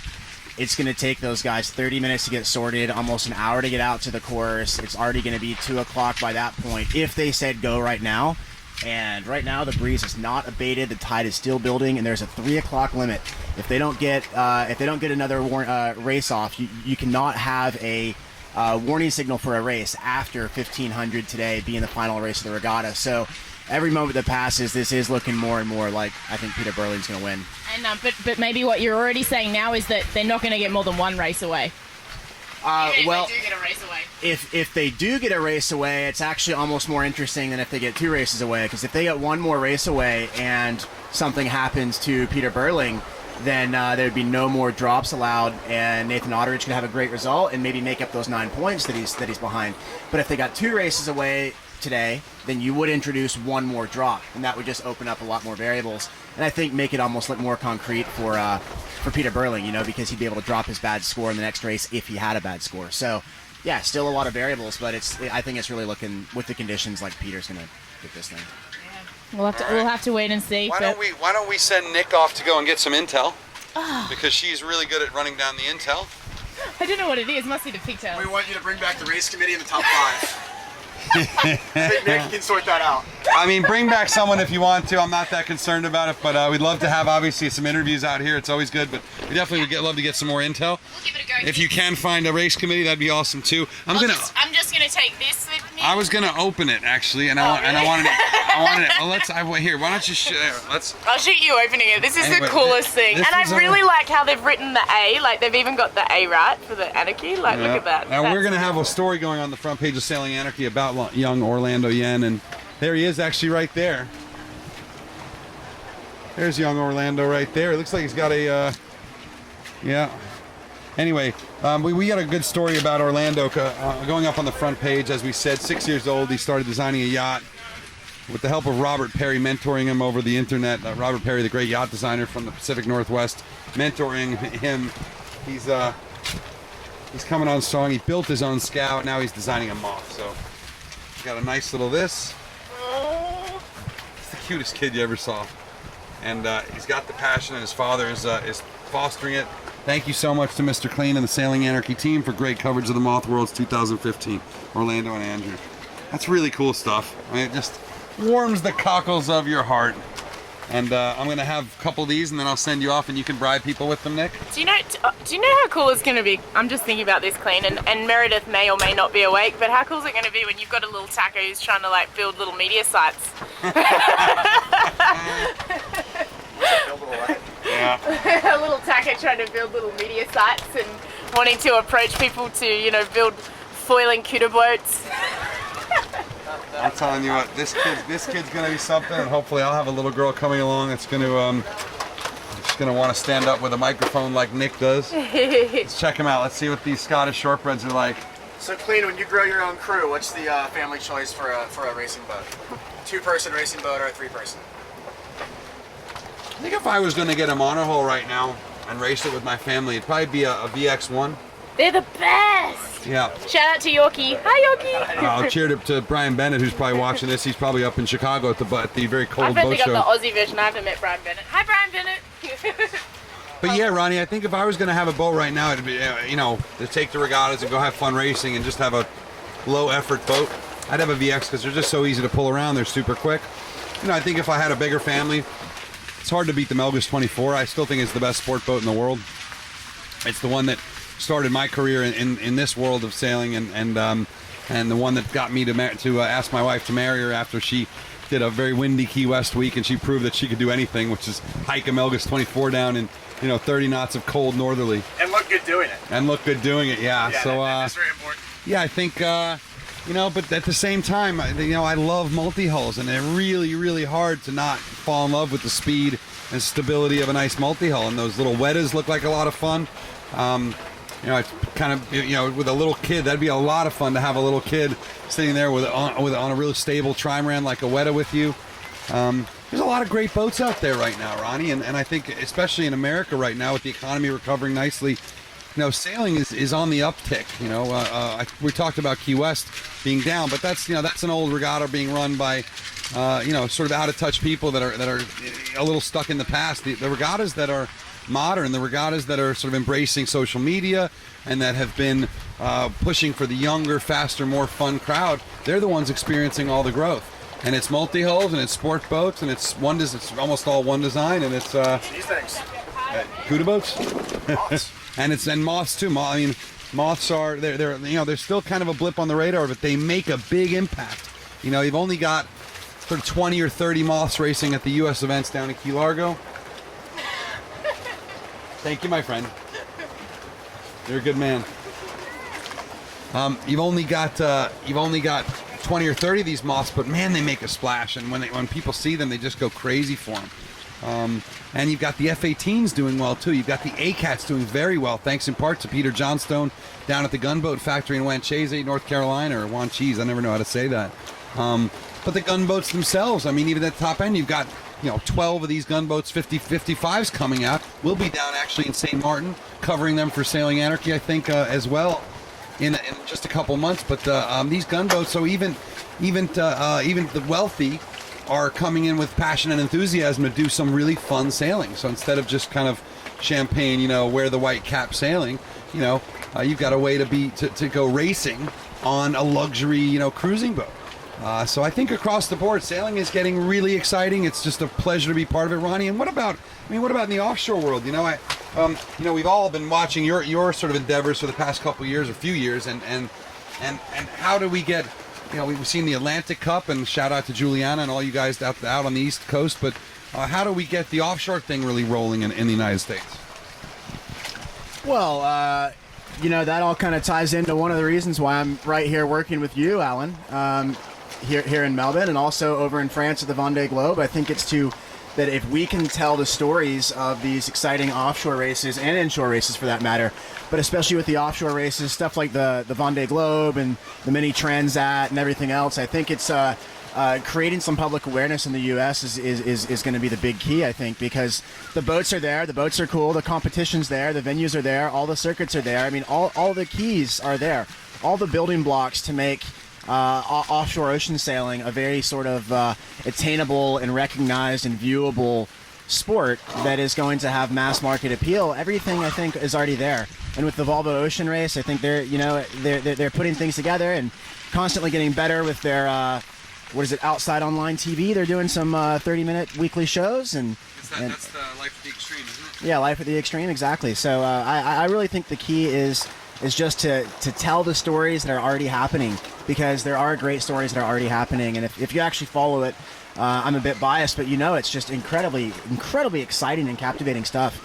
Great personalities and everything. So it's just getting it out there, and that's one of the reasons that I've been a fan and supporter and contributor to Sailing Anarchy for so long, is because they tell the stories that a lot of people don't. Even when you come to this regatta, you get the official line, which is sort of watered down and not talking about how things can get better.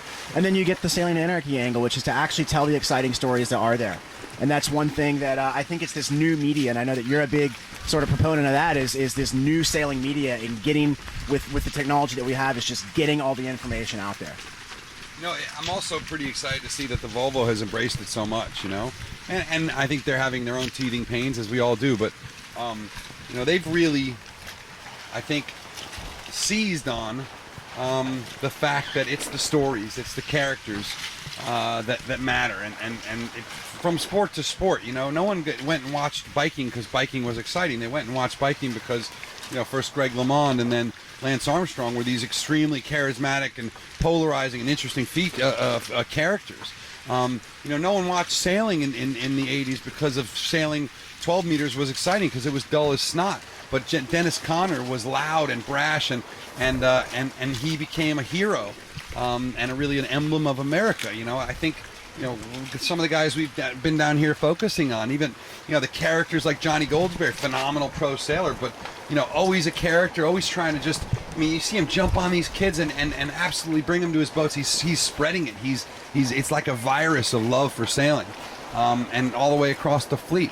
You know, these stories that you tell, and that the Volvo's doing the same thing with all their sailors, I think that's changing things. And the Volvo's proved that the numbers are there. They got, you know, 1 million plus Facebook fans. They've got hundreds of thousands of views of some of these videos, and they're getting the mainstream press. I've seen, in the last 2 months, I've seen in Volvo Ocean Race articles in the New York Times, the Wall Street Journal, Wired, Outside, the LA Times, the Herald Tribune, the San Diego Union Tribune. I mean, every major paper, and the Associated Press. It goes out to 650 of them. So a lot of that is that the guys that are writing those stories have also grown up on in sort of the new media. Guys like Chris Muessler and Chris Clary with the New York Times, and Bernie Wilson at the AP, and all these guys that are media professionals are embracing that new stuff too, the character-driven stuff. So, you know, I really do see a change in America, certainly, and who knows about the rest of the world. I can only speak to really the one that I follow all the time, which is the U.S., but it is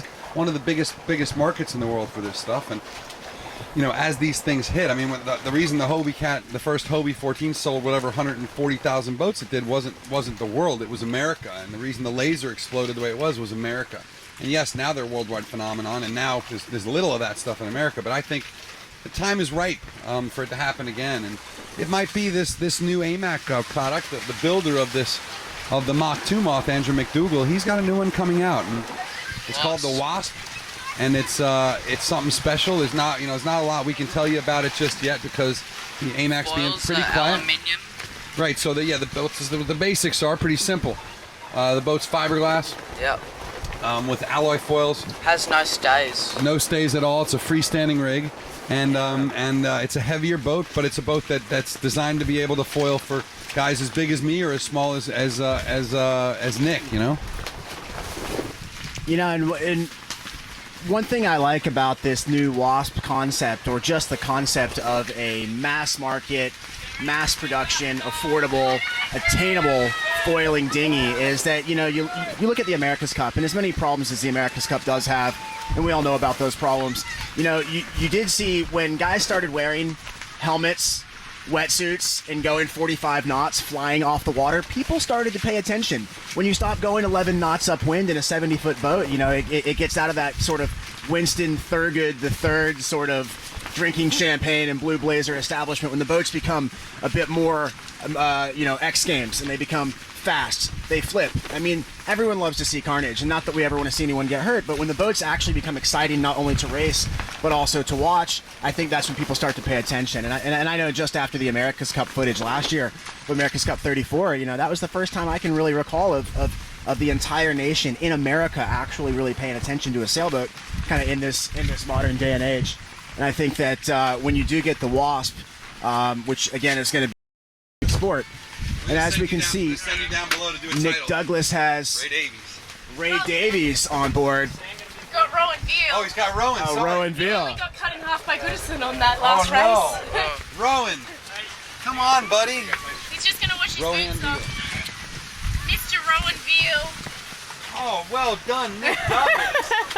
I was just wandering through the boat park, and there's a lot of people who are already packing up. Chris Steele's from New Zealand, previous Opti champ, have a shortbread. He's packed it up. Tom Johnson of Team Vestas Wind, he's packed it up. But Mr. Rowan Veal is Let him eat his cookie first. We'll let him eat his cookie, but he's pretty keen to go sailing. Even though as soon as we were walking out on the jetty, he's like, "Oh, it's a bit windier out here than I thought." Yeah, it is. Yeah, a bit protected in there, but I don't know. I think I'm still keen to go out. There's a lot of people who haven't actually finished in some of these races and stuff, and it's an opportunity to climb up the ladder a bit. And I'd really like to try and move up a little bit more, but you know, we'll see how it goes. I reckon we've got at least another hour on shore, but I reckon the breeze could build. Looking inland, it looks pretty clear, and the sea breeze might try and build as well and dial around to the left about 10 or 20 degrees and may even build. So yeah, we'll just have to wait. So not looking too good, huh? Not looking too ideal, but I mean, the last race was a bit of action. We were down the bottom of the course. We couldn't see the top end of the course, but there appeared to be a bit happening at that top mark, Rowan. Yeah, it was pretty wild. I had a bit of weed issues at the start as soon as I got off the line. Once that was cleared, I got up there, and yeah, it was just chaos because everyone hit the port ley line, and came in, but little did they realise, as people were turning and going back downwind, they were heading straight into the fleet. It was crazy. Do you want to come have a seat? You all right? Yeah, I can. Come have a seat, relax. It's a boat. You can be chilling out, but yeah. But you mentioned that you had a wipeout yourself.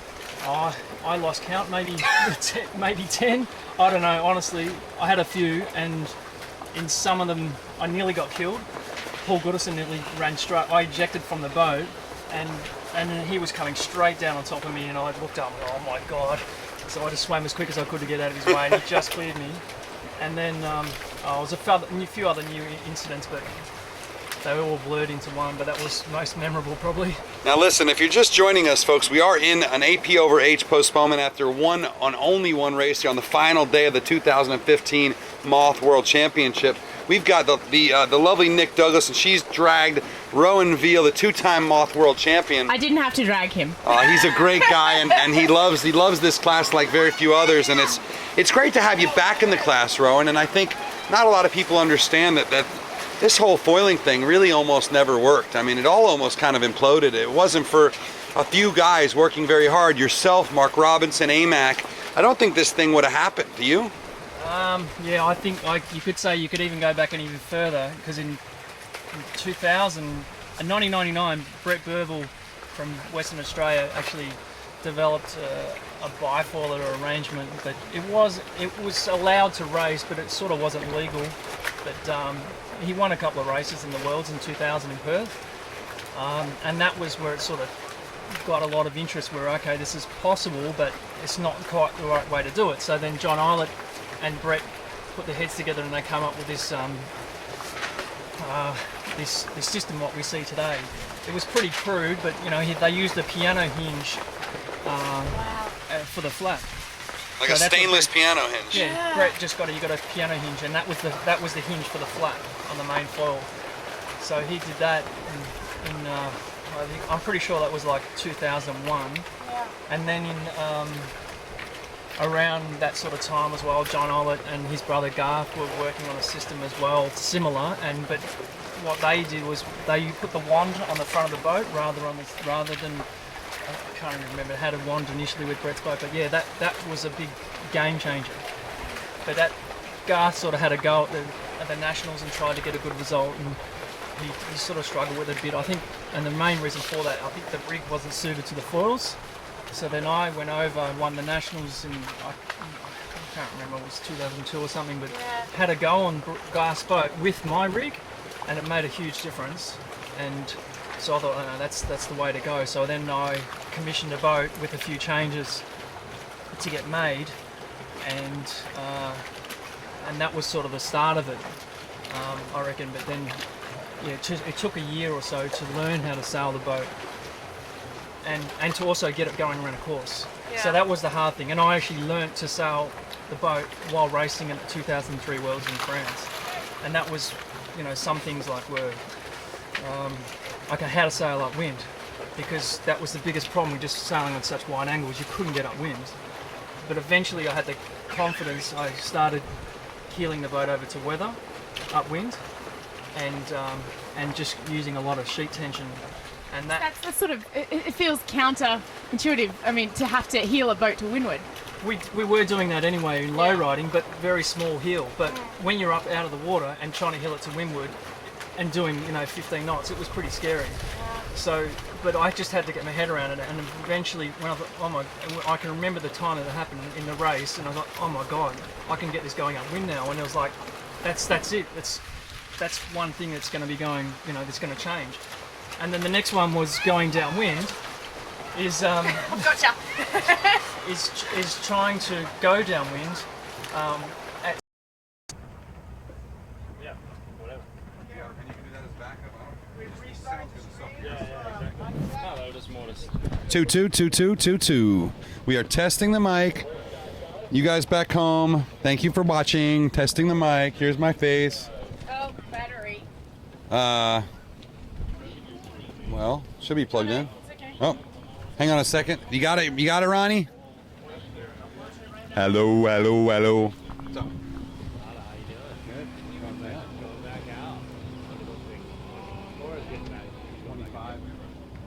it's all packed up. Like, fuck, I'm going with them. Yeah, I think 2025. Steely, how many boats do you think will go back out? Probably 30, I reckon. 30 for steel? Alright, hey, I need to get you a hat for fucking Mark. Coffee. Really? Yeah.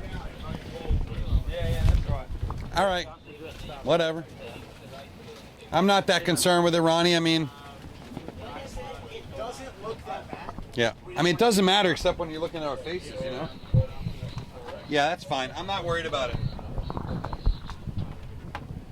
So you just have to cope with the delay. It won't go long, but I'll tell you what, we do have another guest star on board. I'm just doing a little untangling. And is Charlie coming or no? Is Charlie gone? Charlie's something came up before they That's fine. He's been great. Or you can plug Petey's Day 5 video because that was Chris Steele port tacking. So plug Petey's video if you want to see this guy port tack the whole fleet. All right, let's do that. Hang on a second. So, we're going to push off from the dock here in about 3 minutes, folks, but I just want to introduce you to this man, the Steel Man from the 36 Below team, Chris Steele.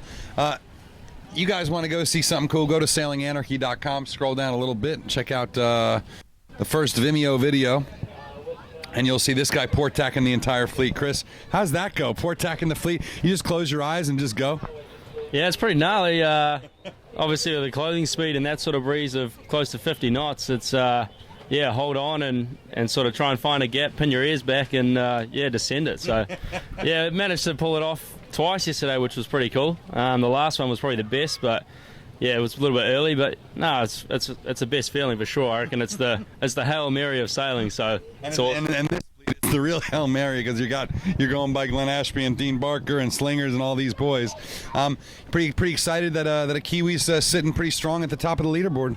Yeah, no, it's awesome. I mean, Pete's obviously was one of the strong favourites coming into the regatta, and you got to take your hat off to him. You know, he sailed so well all week and in a different range of conditions as well, which has been very impressive. So, you know, today was probably the first time I saw him a little bit, you know, off the lead, but you know, for whatever reason, I'm sure he'll come back strong in this next race if we get one away, and hopefully he can close it out.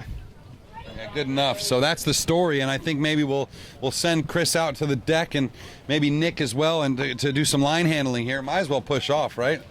I mean, let's maybe close that front gate a little bit. Yeah, I think so. And Nick, I'll take this. So, folks, just bear with us. We are going back out. If you're just joining us again, Sperry Topsider and Line Honors Yacht Racing Outfitters. Sperry Odysseys await. And Line Honors Yacht Racing Outfitters, the Midwest premier outfitter, the Midwest musto dealer.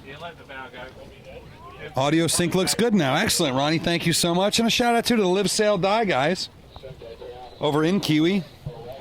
Thank you for embedding our stream and sharing it with your readers. Well, I think your readers and our readers, or a lot of them, are the same.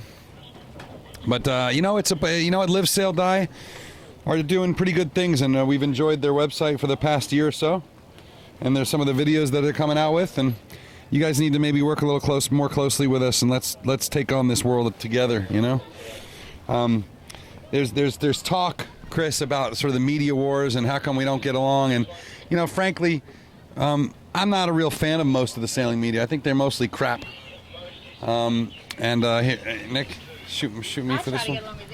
I know you do, but I think they're mostly crap. I think you know, most of the existing paper magazines, they're just a waste of time. They take hundreds of thousands of dollars in advertising. They don't deliver. They're married to the manufacturers. They don't feel like they can be honest. You know, the boat reviews, the gear reviews, half of them just seem like bullshit. And it's unimpressive, and they're uncreative, and you know, I beg these people all the time to do better things, to innovate, to challenge us, because yeah, we're the best in the world at it, and there's no question that Sailing Anarchy owns the racing world, and why? Because we're all racers, because we're passionate, because we want to we want to keep pushing this sport in the right direction, you know? And so I think Live Sail Die is one of them that's starting to do some good things, and we'd love to hear more from that. But I'm not going to go too much into promoting what could be seen as a competitor, but we will do an interview later on the dock when we're out of all this craziness. But Chris, as we watch some Moth swimming their boats out to make sure they don't run into the minefield that is the Couta boat fleet, you can see the tide. Yeah, right here. So Chris, I'm going to just go shut this window down. But can you talk about these conditions a little bit now for a Moth, and whether this is the right move to send them out in this? Yeah, cheers, Alan. Well, I mean, the call just came out probably 15, 20 minutes ago now. The AP's down, and we're heading out to the race course. It's definitely freshened up, I reckon, over the last sort of 10 minutes since they made the call. So we're looking at probably 25, maybe 30 knots out here. And saying that, it looks a lot flatter. Yeah, I've heard a few readings off the committee boat this regatta, and I don't know if they're standing behind the wind guard there or something, because there's definitely always seems like more breeze than what the readings come out as. But yeah, it's a lot flatter out here, which will make the Moth racing a lot more manageable for these guys. As we see a few boats going downwind now, and they don't look like they're having too much trouble. So hopefully we can get a couple more races and with a bit more fresher breeze and see a lot tighter stuff than what we saw in the last race, where everyone was sort of having a bit of a swim and the leaders sort of stretched out a bit. So yeah, I'm looking forward to hopefully what looks like a better race course. Well, Chris is going to help us help as our spotter in this one and help us with some of the info. We've had some great people all week. We had Mike Drummond, the ACAT legend and Team Oracle designer, now Artemis Racing designer, aboard for a couple days, and the young Charlie Heim, of course, and then we had Bear Pete out with us, and now we've got Chris Steele. So always the On the Water Anarchy boat is the place to be, of course, with beautiful girls and accomplished sailors as well, world champions and match racers and everybody else. It's always a good time. And so we will go out here and see if we can give you a little bit more excitement from Sorrento and the Sailing Couta Boat Club. Just a little update. There are a number of trophies in this fleet. There's excuse me. This 90-year history or whatever of the Moth class means that there's a lot of heritage, and it's not just the world title and the overall that matters.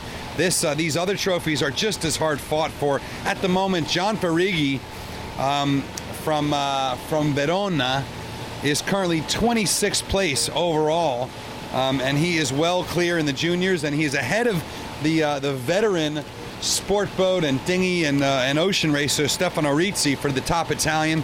But that junior trophy is a beautiful big trophy with a lot of really important names on it. Annalise Murphy, were you an Opti World Champion, is that right? All right. Annalise Murphy, the Irish laser radial sailor, had a 14th in the last race. She said it terrifies her, this big breeze, but she really seems to hold it together nicely. And Annalise with a nice lead in the women's trophy. And in the hotly fought Masters trophy, this will be the battle to watch right now, because these are the two guys that have told us that they want us to always go sail in this, that they're pissed off when they have to stay on shore, that if you can't sail in this, that you're a pussy. And they both said that. Andrew McDougall is in 12th place, just a few points ahead of Rob Goff, who just turned 45, is just now eligible for the Masters. So that is going to be a great battle as well. We don't see match racing in the Moth class. It would be idiotic, and you'd be killed. But we do see guys keeping an eye out on who's ahead of them downwind and who's ahead of them upwind, and that'll be pretty fun to watch, Chris. So I don't know what other battles are left in this thing. Is Pete well clear? I mean, he really just has to go not destroy himself, right? Yeah, definitely. I mean, I think definitely talking about the Masters there, it's funny that, you know, AMAC, who's obviously the pioneer of the Mark II, and Rob Goff, you know, both extremely accomplished sailors. You know, forget about their age. Those guys are regularly up the top of the fleet. And I can guarantee that Rob Goff will be right up there today and these hopefully coming races. He's used to sailing in big breeze and big waves, so a bloke from Tassie, I think, could definitely pull out a couple of good scores coming up here. But in terms of other, I guess, battles going on throughout the fleet. You've obviously got a few America's Cup sailors out here, so there's definitely going to be a few guys sort of trying to get bragging rights over their mates, and also the Olympians. Obviously, the main battle at the top of the fleet there is Pete Burley and Nathan Outeridge. So, training partners in the 49er. Both were silver and Olympic gold medalists in the last Olympics in London. So, those guys are going to have an awesome battle coming up. Obviously, Pete with a slight lead, but no doubt Nathan's going to really take it to him, and we might even see a bit of a one-on-one match racing kind of stuff in the pre-start. Who knows? But yeah, throughout the rest of the fleet, it's interesting from the experience I've had this week. You can have an awesome start or a bad start, and it's funny that you kind of always end up around the same guys. The boats are so heavily speed related, so just looking at Scotty sending it downwind here, and those top guys, there's really not a lot of speed difference between them, so a lot of it comes down to just boat handling and also tactics, whereas guys further back in the fleet all sort of end up swimming the same amount of times and doing the same amount of tacks and things like that. So yeah, it's very usual that you'll have 3 or 4 races in a day and all be around the same sort of guys. So here we can just see Nathan Outeridge heading upwind and his Artemis Moth, and actually looking really nicely there. No doubt he's keen to get some racing in. He's obviously going to be gunning for Pete, so he's going to be sailing around the committee boat and trying to do some foiling tacks and trying to get this show on the road. But yeah, breeze on out here, definitely up around the 25 knot range. Swell's a lot flatter as we see Nathan tacking over there. Chris, let me have you take a look at this for a second here. You know the rules, and these are the results from the last race. Yep. Tell me, is there with one race on the books here and one race that we may have here, is there any way numerically for Nathan to catch Burling with one race? So from what I can see, Pete's dropping the last race a 6th.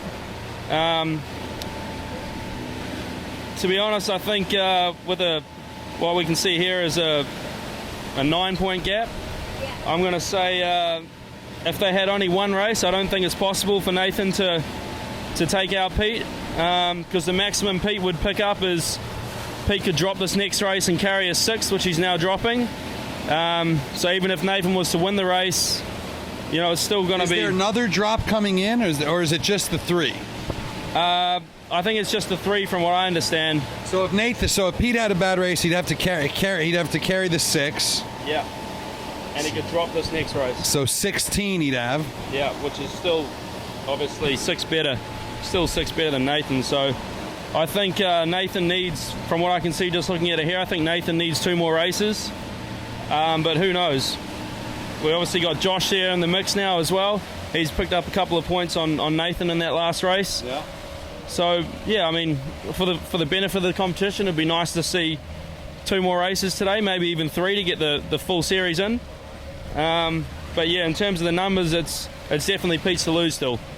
All right, so that's a good update for us, and hang on to that because you're going to be doing the spotting. I think we wiped out a Moth back there with our wake, but thankfully it was long before the race, and we're actually doing the right thing, getting the course. Who was that we wiped out? Did you see?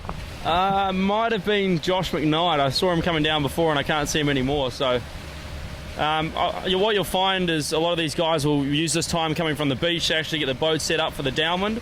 So it's a good chance to really figure out how high you want to fly, where you want to set your wand and your ride height settings and things like that. So they're not just cruising out to the start line and saving their energy. They're using the time to get the boat set up to make sure that when they do bear away around the top mark for the first time, that they can just pin their ears back and go fast straight away without trying to figure out where they need to be set up. Chris, I was a little surprised to see that, when you see a guy like Nathan. Is this Josh up here to our? Nah. I was a little surprised to see Nathan struggling and re-rigging and doing all sorts of craziness this morning. I would have expected a guy like that to be out on the course earlier than everyone, getting to feel the shifts, seeing what the settings are. How come we don't see a lot of that? Yeah, it's an interesting one. I know the boats are so dependent on moding and your setup that it's almost like a lot of these guys know what settings work and when they work. So maybe that's, it doesn't take too long to figure out that sort of stuff once they're out here. But a lot of attention needs to be paid on how you rig the boat before you even go out. Nate also has a superstition. He likes to be the last to leave the beach. I thought that was such a good move for him today, though. Yeah, maybe not. I think I might have actually taken the cream of the cake off him on that one, because I had a time run from the beach and made the pin with about 30 seconds to go, with a bit of gear failure on the way out. So I think I might have taken that one off him, but I think it was probably a good move on this occasion for him to give that superstition up. But yeah, we could see a lot of guys coming downwind now. Looks like one of the Oracle guys here coming down, and you sort of get caught in two modes. Do you go? I think that might be Kyle Langford. So do you come down and just send it on the downwind and risk going in for a swim, or do you do what it looks like Kyle's doing here, where he sort of snakes his way downwind, doing maybe only 12 or 15 knots, but looks like he's very safe. So yeah, it'll be interesting to see which mode ends up winning out down here, as we see Chris RASHLE just having a look at the start here as he comes underneath the bottom mark. He's just jumped it up into the foil and maybe looking at a little bit of a set up in terms of his upwind mode, but also maybe trying to figure out what side of the course is favoured. We'll see Kyle Langford coming into picture here as well now, coming downwind on port.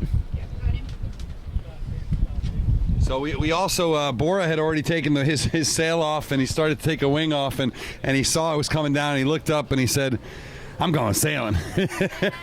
So there are a lot of guys who really, they know they're not going to sail their boats for months. It's the winter in the U.S. It's a busy time, and the reality is these things are going to be in a box for a while and getting shipped around the world. So they might not see their boats for a couple, 3 months. And as we've said over and over again, this is the class that the pro sailors come because they want to have fun, and it's so fun to sail these boats that they're just going to get every inch of it they can. And then they're going to go hit the bar, I think, and drown away their sorrows. Chris, was it an expensive week for you gear wise? Not until today, as we're just having a look at Glen Ashby there, setting up off the start. Yeah, I was pretty lucky with only just small things going wrong throughout the week, and today was a little bit disappointing. Was probably the biggest breakage. I punched the push rod to the bottom of the main foil flap, so that's why I'm not out there myself right now. But yeah, I think I definitely came off pretty well compared to some of the other guys. I've seen main foils break, rudder sections break, masts, booms, spreaders, pretty much everything on the boat break. So I definitely think I was pretty lucky on that front, as we just see the orange flag going up on the start boat, which means approximately 4 minutes until the AP comes down. Just looking at the start boat here, you'll see Pete Burling just had a big crash there. So, that goes to show even the top guys struggling a little bit. We got Josh McKnight coming into picture here. And what a series he sailed. Josh is a good mate of mine, and he's been awesome in helping me get up to speed in the short time that I've had in the class. Just really consistent. He's probably one of the best in the fleet at foil tacks. You'll see him boosting around the start, throwing in tack after tack, just finding his settings. And one thing that surprises me is it doesn't look like a whole lot of boats out here. I don't know, Alan, what do you think? We got probably 20, 25 boats out right now? I was thinking we probably see 20, 25. Who's this right here? 4247, I don't know what that is. Yeah, I was thinking Bow 68. Here. There you go, What do I do with it? is that it there? We still have Oh, it's right here. 6 boats in the moorings, just getting ready to clear the sandbar and get underway. 6 boats more coming. 6 more boats coming out of the moorings is the call on the radio. A little 20, 25 boat shootout here. So it looks like that's about what we've got, and with 6 more coming. I think let's count them. 1, 2, 3, 4, 5, 6, 7, 8, 9, 10, 11, 12, 13, 14, 15, 16, 17, 18, 19. I think we're going to end up with 25 or 30 boats out here, maybe a little bit more. All right. Brave ones, right? Yeah, and I guess one of the big things with that is it's a huge chance for some of these guys that are a little bit further down the results list. I would have loved to have been out here because as long as you get around the track, you got a guaranteed top 30, which is a respectable result in the Gold Fleet. So moves you up in the standings. yeah, hugely, especially when everyone else is getting DNF. So you know, we could definitely see some big movements up the leaderboard here for guys that are a little further down on the results. Probably only a couple of minutes away now from the AP coming down. The other interesting thing, Chris, is that for a lot of these guys, the motivation, once they know they can't be on the podium, the motivation is to get that sail number for next year. Only the top 10 boats have the privilege and right to run a 1, 2, 3, 4, 5, 6, 7, 8, 9, 10 on their sail number, and that's a badge of courage, a badge of honor, and a way to show the world that you are one of the world's best sailors. So that's pretty motivating. Chris, where are you sitting overall right now? Not 100% sure. I think coming into the start of the day, I was sitting about 60th, which pretty disappointing. But you know, one of the biggest things I've found is a surprise in how much the fleet spreads out. You know, I've been doing a lot of training with Scotty Babbage and a bit with Josh McKnight as well, and you know, those guys are right up there in the overall standings. And it didn't seem like I was too far off the pace when we were training earlier on in the year in Sydney. But you know, you come here and they just blow out leads, and there's all of a sudden 50 boats between you and them. So, you know, I mean, that's a true testament to how good this fleet really is. And you know, all you need to do is look at the results list to see how big some of these names are, and that goes to show, you know, guys like Glenn Ashby who have got, you know, multiple world titles to their name, and Olympians. It's Tommy Spittle and guys like that, and you know, some of those guys aren't even in the top 10, so you know, that says a huge amount about the class. So yeah, I mean, even just to be out here is really cool racing with these guys. You know, it's a huge opportunity that you wouldn't really get most times, and I'd say this is probably one of the only classes where you actually get a chance to measure yourself against so many America's Cup sailors and Olympic medalists as well.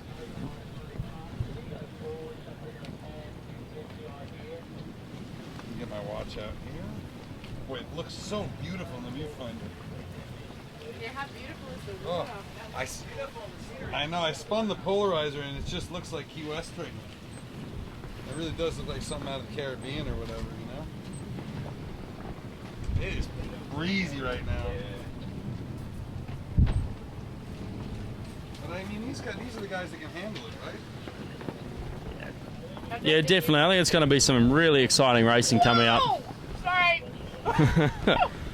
A big spill there. I get very excited about the stackage.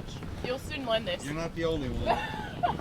Just remember, I don't have a top mic on, so the only mic is going to come through there, so you got to be reasonably close to it. I think you would have heard me. So another big name in the fleet who's been absent for a couple of years, which we'll see in the shot just here, is Rowan Veal, sailing one of AMAC's old Mark II boats. Rowan's definitely the pioneer in the foiling Moth.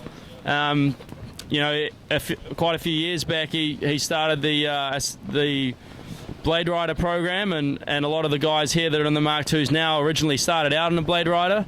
And you know, Rowan dominated the foiling scene for a good couple of years, and so it's really good to see him here. I believe he just came down to watch, and not surprisingly, everyone in the fleet just talked him into it. And I think that really, you know, once Rowan got into a boat, it really just put the cream on the cake. So it's awesome to see Rowan out here, and you know, he's been doing very well as well. I believe he's in the top 50, so it's a very respectable result for someone who hasn't been sailing for 4 or 5 years. And folks, if you are just joining us for the 2015 Moth World Championship, at the end of it, you can fast forward or you can reverse on your YouTube slider there and listen to about the 25 minutes we did with Rowan just on the boat there while we were waiting in postponement. And he's a phenomenal guy to talk to. He's largely responsible for where this class is today. I think without him, there's not a lot of doubt that the Moth class would probably be a delisted ISAF class now, sailing scows and going 11 knots dead downwind. So, but you owe it to yourself. Take a look at that. You can review all of our footage this week on YouTube, which is pretty cool, and it's a lot of fun. And Chris, I hope you get a chance to go home and go through all of it yourself. How much time will you spend going over all the videos and highlights and stuff from this regatta? Oh, a lot. I mean, to be honest, I think YouTube and just sailing videos have been, you know, a huge tool that I've used to try and get up to speed in this class. You know, just learning how to do things like foil tacks and you know, jibing downwind and things like that. It's really is the best way to get a look at, you know, how the top guys are doing it. And that's probably one of the coolest things I think in the class is none of these guys are secret with how they sail their boats. I mean, there might be a few secret technical things on the equipment side of it, but they're all pretty open with how you can get around the racetrack and what works and what doesn't, and I guess probably Nathan's tutorial videos are the best example of that.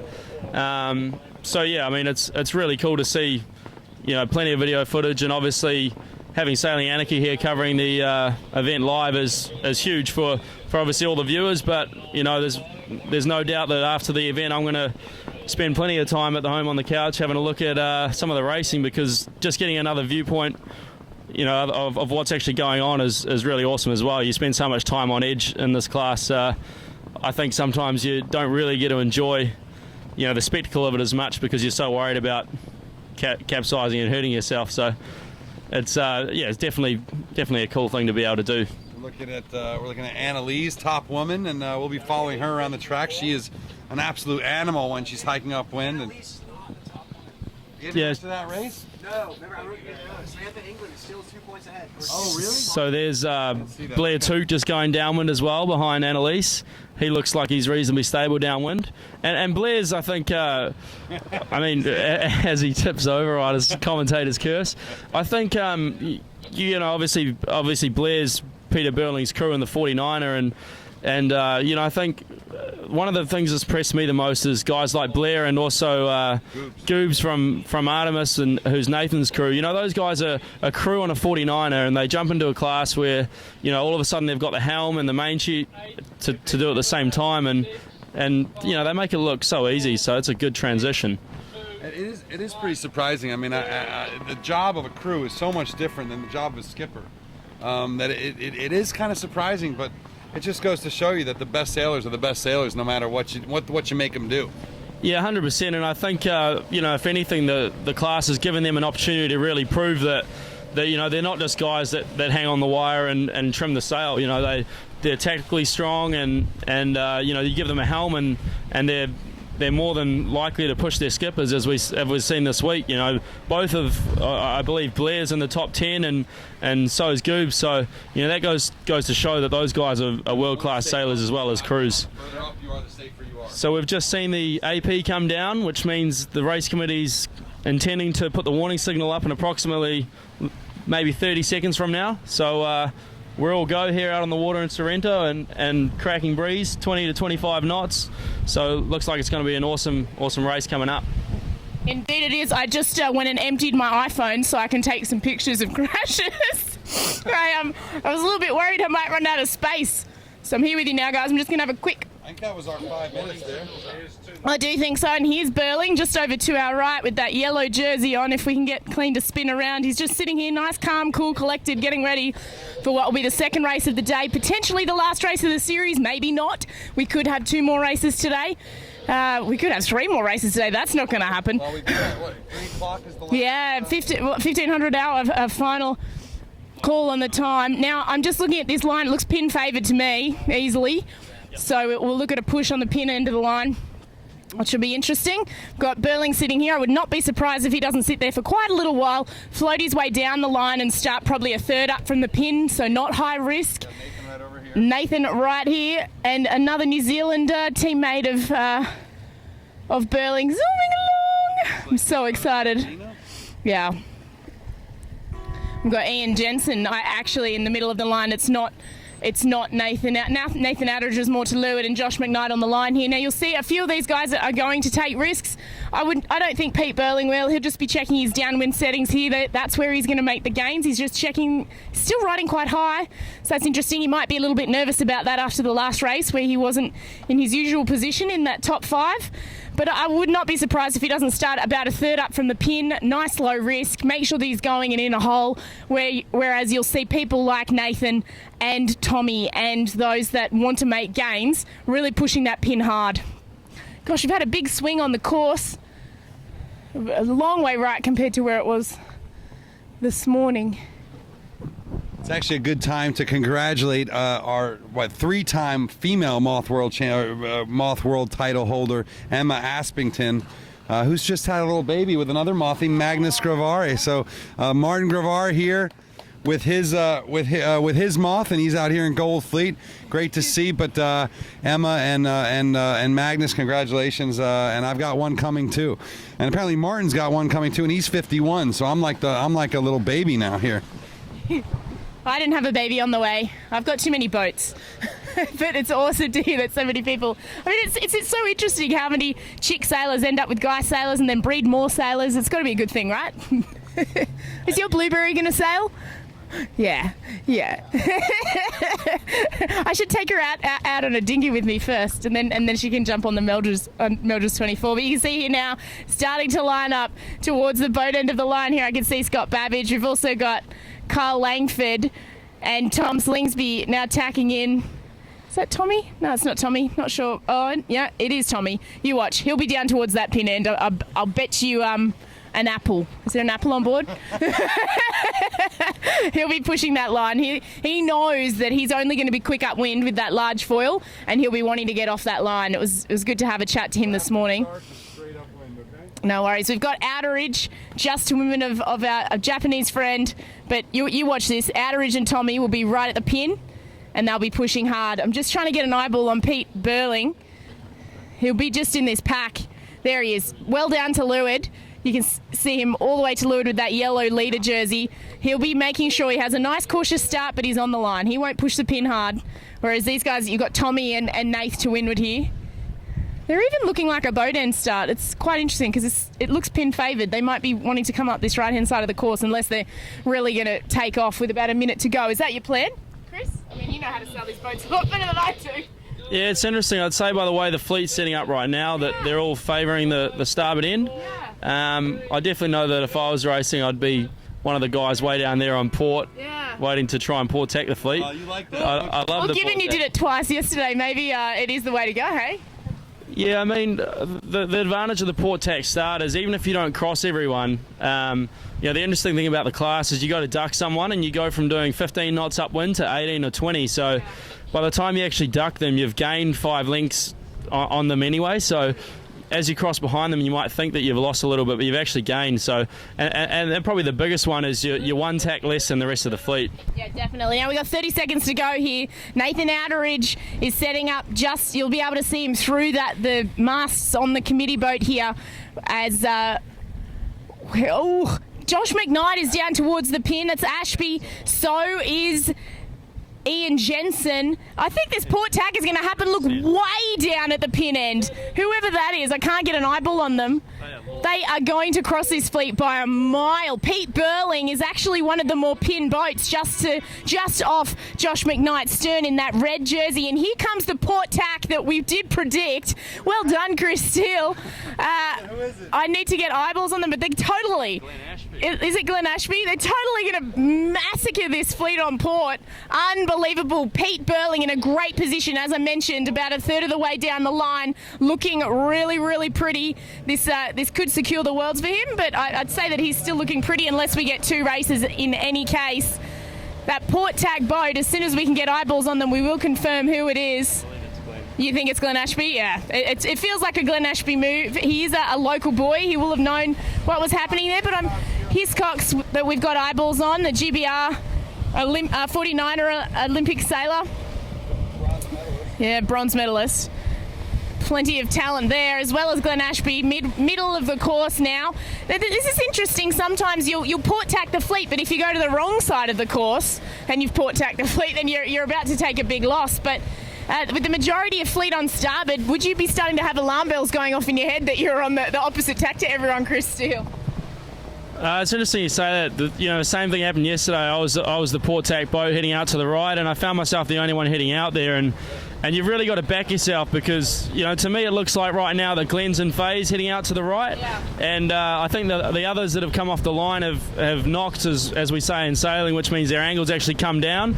So I believe that Glenn's and Faye's and the rest of the fleet isn't. And one thing you'll find with the Moth fleet is if it's only a small knock, you don't really tack on it because tacks are expensive. So if Glenn continues out to this right-hand side of the course and gets a righty, I'd put my money on him being quite far ahead of the top mark. For sure. And what type of gear do you have on board to pick in are you using a tactic compass? I know a lot of the guys are using Velocitex for speed, but you are using electronic compasses as well? Yeah, a lot of guys do race with the Velocitex and the tactic compasses on board. You know, the speed is one thing that you have it for, but I think the big one is for the heading. Yeah. You know, for me, I like to have my head out of the boat and not get pinned into looking down, so I quite like to get my head out of the boat, so I don't use one. You don't use one? Wow, that's interesting. I do use a compass, but I use it as a secondary measure, especially in a place like this where you're sailing with the pressure coming off the shore. Sometimes it's better to use your eyeballs and just make sure that you're not missing those rogue puffs as they fan out. We still do have a lot of people top left, but now about 50-50 on the port and starboard tacks. Oh no, we have a late starter here coming down. Who is this?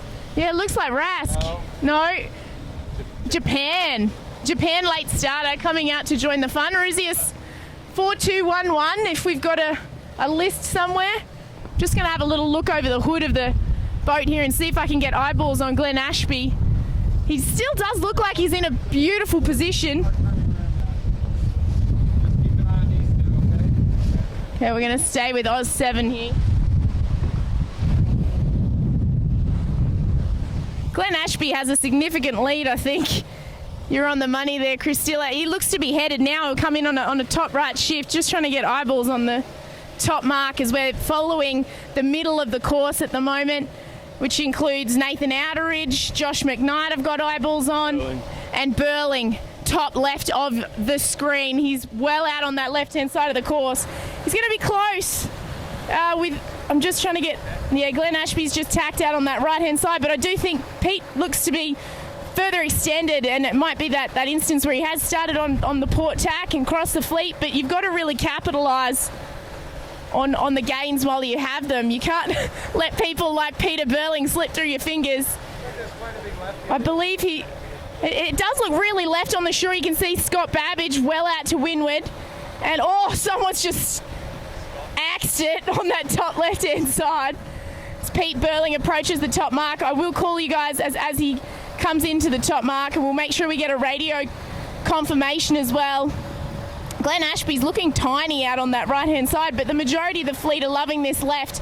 It really does come down straight off the land here, and you can often find it's not only an increase in pressure, but a bit of a bend along the shore, which does favour that left-hand side. So I wouldn't be surprised if those that come around the top mark in the first few positions will also hug that shore and stay on starboard jibe for quite a while before heading back towards these top marks. What are your thoughts? You've raced in this breeze direction? Yeah, I guess the big one is, I've seen Glenn coming in from the right, and I haven't seen him take anyone stern yet, so yeah. I think he's looking quite strong, but Burling definitely had some wheels up the left there, so, as we say that, Burling just tacks, and from my eyes, Glenn crossed him there, so I think...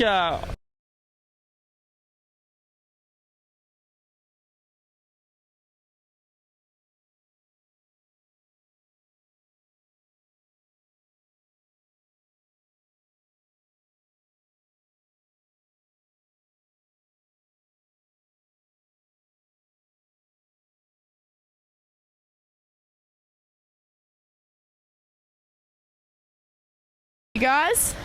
Oh, there we go. Oh, we're back. Hi. Welcome. If you've just joined us, we're on the water on beautiful Port Phillip for the International World Moth Championships. It's beautiful, as you can see. Just a little bit of breeze, a little bit of tide, a little bit of lump, making it very, very challenging here for the Gold Fleet. Silver were called off long ago.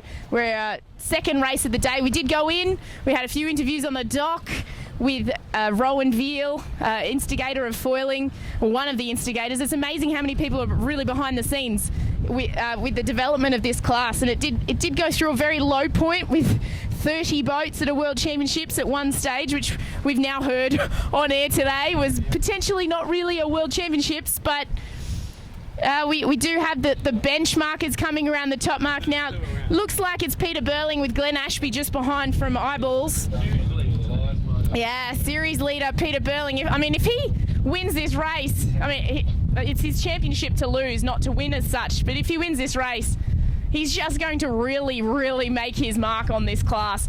Everyone has been impressed with his consistency. Everyone has been impressed with his attitude. Everyone's been impressed with his, double legs downwind. Oh, but he may have just gone in the drink as I'm saying all of these marvellous things about him. Not ideal. This is giving second place Nathan Outeridge a chance to make some gains. We'll try and get eyeballs on this as soon as we can, guys. We just can't, as we've been saying all week. And at this point, I'm going to say a big thanks to Spurry Topsider for their support of being able to bring you this broadcast. But there are some amazing challenges. 4218. There's some amazing challenges involved with following this class. At least we're here. At least we're giving you live updates. 4218 is at least we're here and we're able to give you updates as they're happening, and we'll be here for the bottom mark rounding, which has proven to be particularly entertaining, especially in this much breeze and especially with this much lump, as the sailors come around the bottom mark and head back up into the breeze. That this reach has proved particularly challenging. I think every sailor that we've had on board has said they're not the biggest fans of this little bottom reach leg, but the Australians seem to like it, and it is their World Championships, so they do have the ability to affect things like the type of course. You find that when you start doing a number of World Championships, that each of the venues that hold the championships have their particular things that they like to do that maybe their sailors do like, and it's interesting then that we're out here in this much pressure. Australians do like the breeze, usually, and that's because we have so much of it. We either have 2 knots of breeze and we don't want to go sailing, or we have 25 with waves. How windy do you think it is, Clean? Bloody windy. Is it rubbish? No,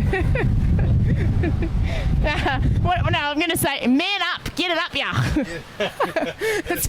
We've been a bit bogan this week. 2. A cracking case? Yeah. Send it! These guys, they're American, and I've said to them, I have not been this bogan for a very long time. They're bringing out my inner bogan. Nick Douglas, Adventures of a Sailor Girl. There's no question that whether you call it a bogan, a redneck, or whatever you call it in Kiwi land, we've got it. We've got it, yeah, we've got it. And we've got it with flair. Do you have bogans in the call it? No, we just call them Kiwis. Yeah, no, we just call them rough, really.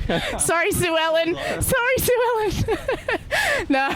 Their reference to Sue Ellen from Live Sail Die, livesaildie.com for anyone that wants to follow them. So we see the leaders coming down here, and it's Nathan Outeridge crossing just ahead of looks like Pete Burling. So Outeridge just in front of Burling. Those two have a huge lead on everyone else. As we say that, Nathan just crashes and capsizes. Holy moly. So Burling with the lead.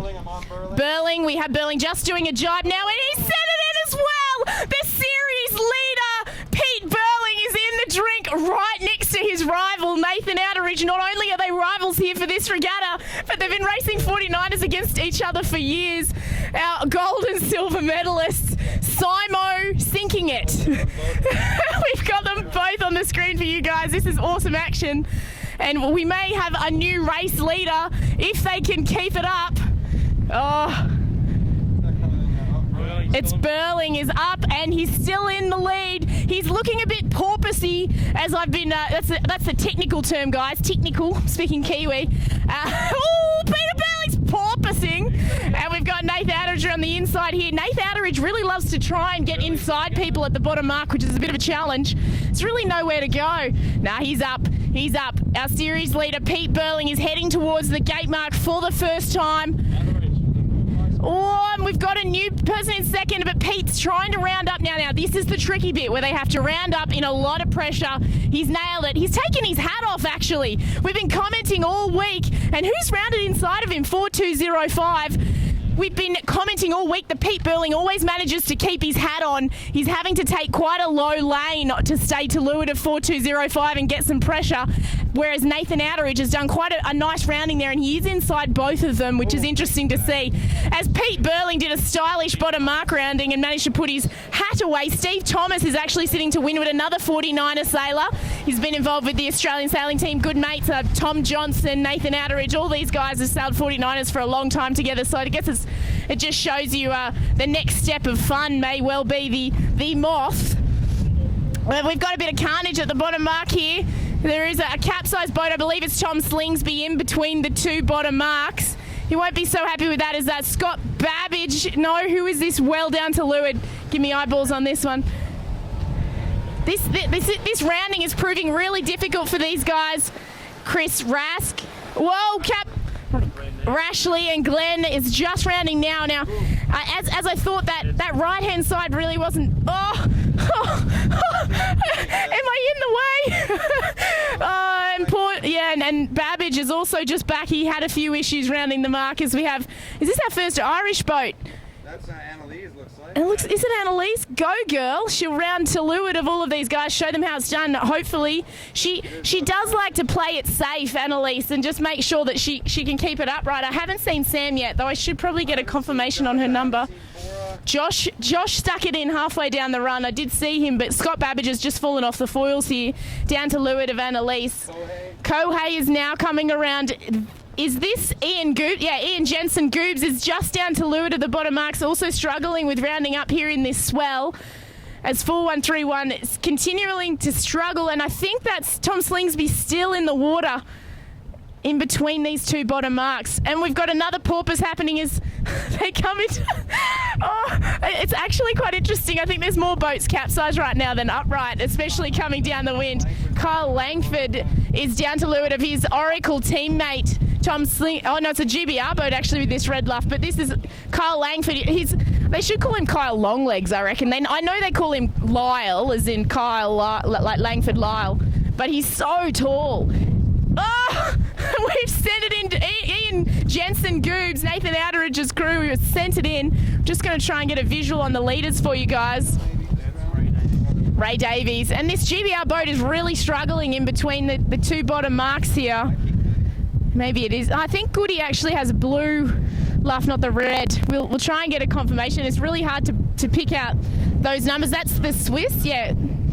Swiss? Yeah, Swiss. Yeah, Aon. Whoa! Chris Rask. And we've got another capsize in between the marks and another capsize in between. Oh, and another nosedive just to windward of these bottom marks.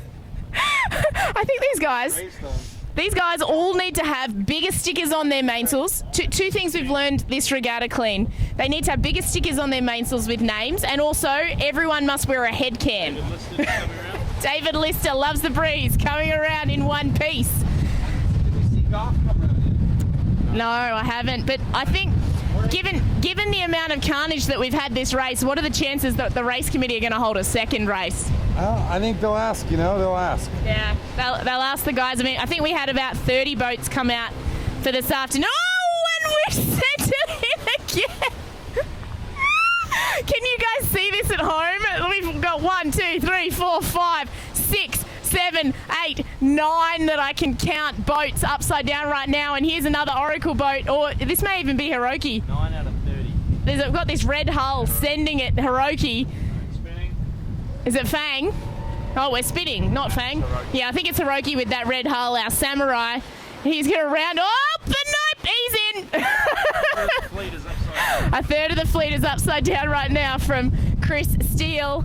As the leaders are now heading into the top mark, I've got a bit of a visual, though. I can't see any sail numbers because the sun is shining straight through these mylar sails. It's incredibly difficult to read. Royal South African entrant, bear away to get. 4219. So right-hand side of the course, over.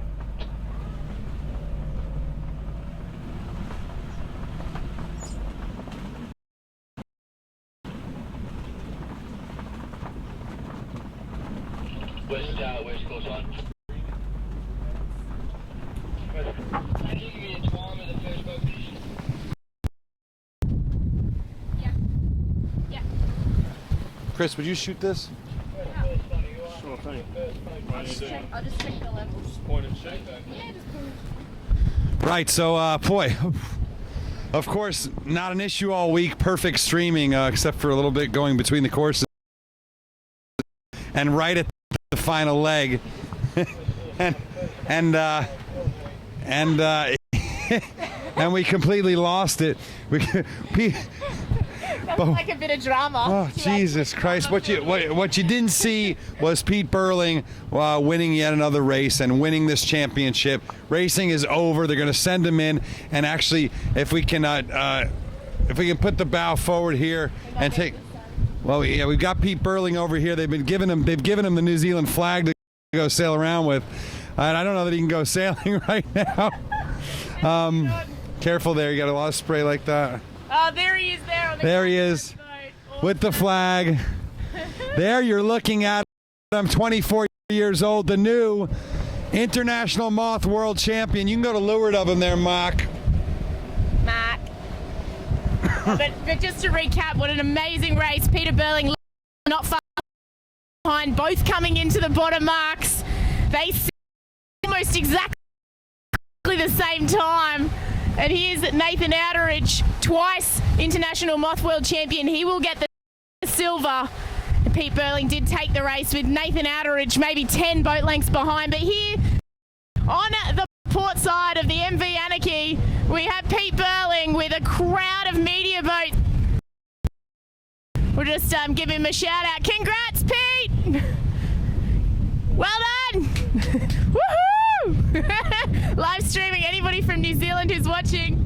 All of you Kiwis, you got to be proud of this guy. This is the future of high-end racing. He has shown the fleet the way it's done. That's Pete Burling, New Zealand's finest.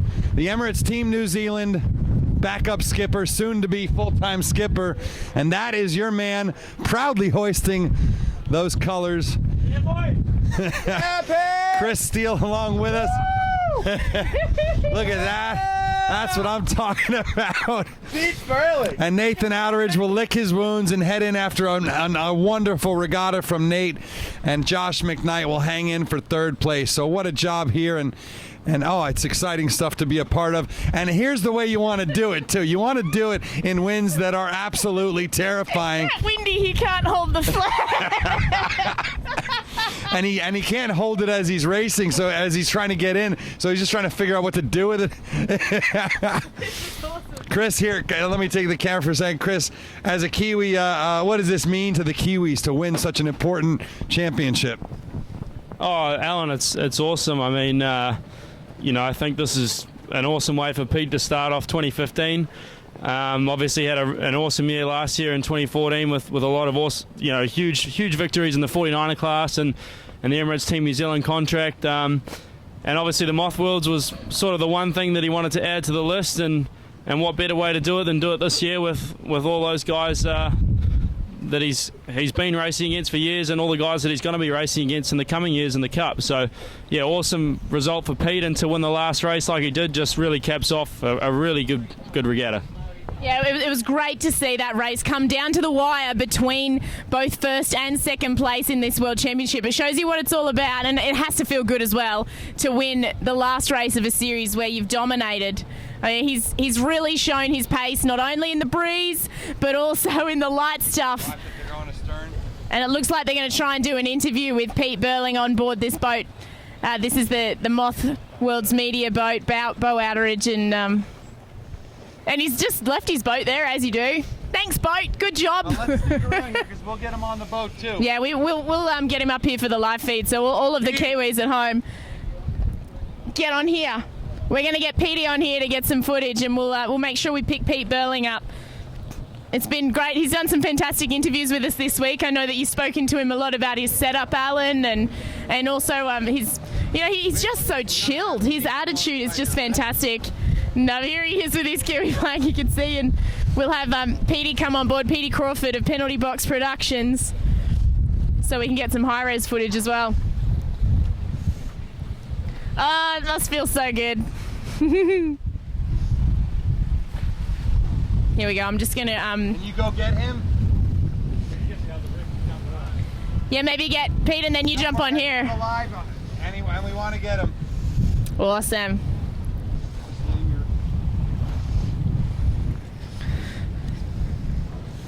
And who would have thought that today would come down to this? I didn't even think that they would get... This morning I was thinking, I'm not even sure if we'll get to leave the beach at all to have a race, let alone two races. The race committee did everything they could to get as many races in after the qualifying series, and then some, scarily light conditions and some similar conditions to this, but I would say even windier. There's really been some difficulties placed on the race committee, but now, Pete Burling has really shown his stuff. I think he's dropping a 6 and a 3, something like that. It's pretty terrible in a fleet of 80 boats, which is what the Gold Fleet eventuated to be. And you have to think they have to drop a 3 and a 6. He drops a 6, yeah. And from the qualifying series, a 7 and a 3. Yeah, so he drops his 6 that he got in this morning's race. We're all a little bit worried about maybe, he'd broken something, or maybe a setting had changed that he ended up with the 6th, but he still came through to show that there was nothing wrong this morning. Maybe he just had one of those races to win this afternoon's race and his first international Moth World Championship. Hey, who wants a moth? He's swimming onto all the media boats. Can I just go and jump on his moth? Go get it? Pretty amazing. There's going to be a lot of handshaking going on for that boy in the next few days, but I don't doubt that this isn't the first of many for Pete Burling. We're going to grab him on board here. He can see. Let's make him swim for it. Which way's the tide going? Pete Burling's been reading Sailing Anarchy since he was about 14 years old, so it's I know he's excited to get on camera here. Save the best for last. He still has to deal with the event media stuff, and that's kind of the you got to deal with that. But I know he's got a lot of fans watching right now, and a lot of family back home. So hopefully we'll be able to get Pete for the live feed. Maybe not. We'll see what happens. It looks like he's going to give it a shot. I just got a message from one of your big followers in the US, and they said that Colleen is picking up a lot of my euphemisms. What did I say now? I don't know. I'll have to listen back and see what it is. How is it that Bo Outeridge and Ollie Hardis, with a combined fanship of like 6 people, are getting this guy on board, and I can't get him on board? Focus. They're saving the best for last, Colleen. Fair enough. They're saving the best for last. He wants to be able to spend a few hours with us. Nick, I like your attitude. That's so good. Oh, I just love this feeling, he's Come on, Ollie, let him go. We want Burling. I want Burling's boat. Oh, you want Burling? Yeah, maybe.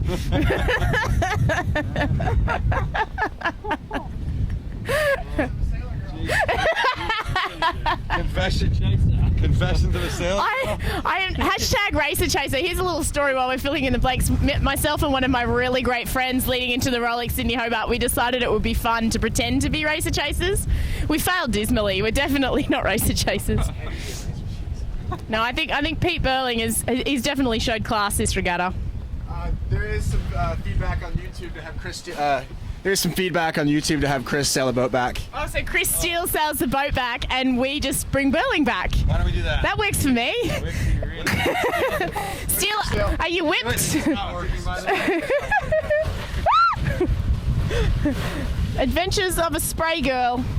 That also sounds wrong. Sail on back to New Zealand with it. Get there in 20-something hours at this point. Now I'm keen to start the regatta, Start the regatta with Burling's boat, though. He said he hasn't really modified it too much. I'd say that's highly doubtful. I want to see how fast his boat's going to go with. It's actually staying quite still. The tide versus breeze scenario is just keeping it nicely in one little spot there. What's the bit? He still beats half the fleet back to the shore. Could you do it or not? He really wants to do it. We'll see. We'll see how it goes. Let's not get too close to it. Let's not hit Pete Burling's boat. Okay, cool. Petey's picking him up now. It's not going to be long, guys, and we will have the most recent, as of now, international Moth World Champion Pete Burling here on the boat with us for the Sailing Anarchy broadcast. Woo! Quick, we're going to see if we've got some champagne, because this could be quite fun. Coke! Jim Beam! All right. Bogan action! There we go. Lemonade! That'll do! Heads up. He won't know. Here we go. Get up here, that's 4.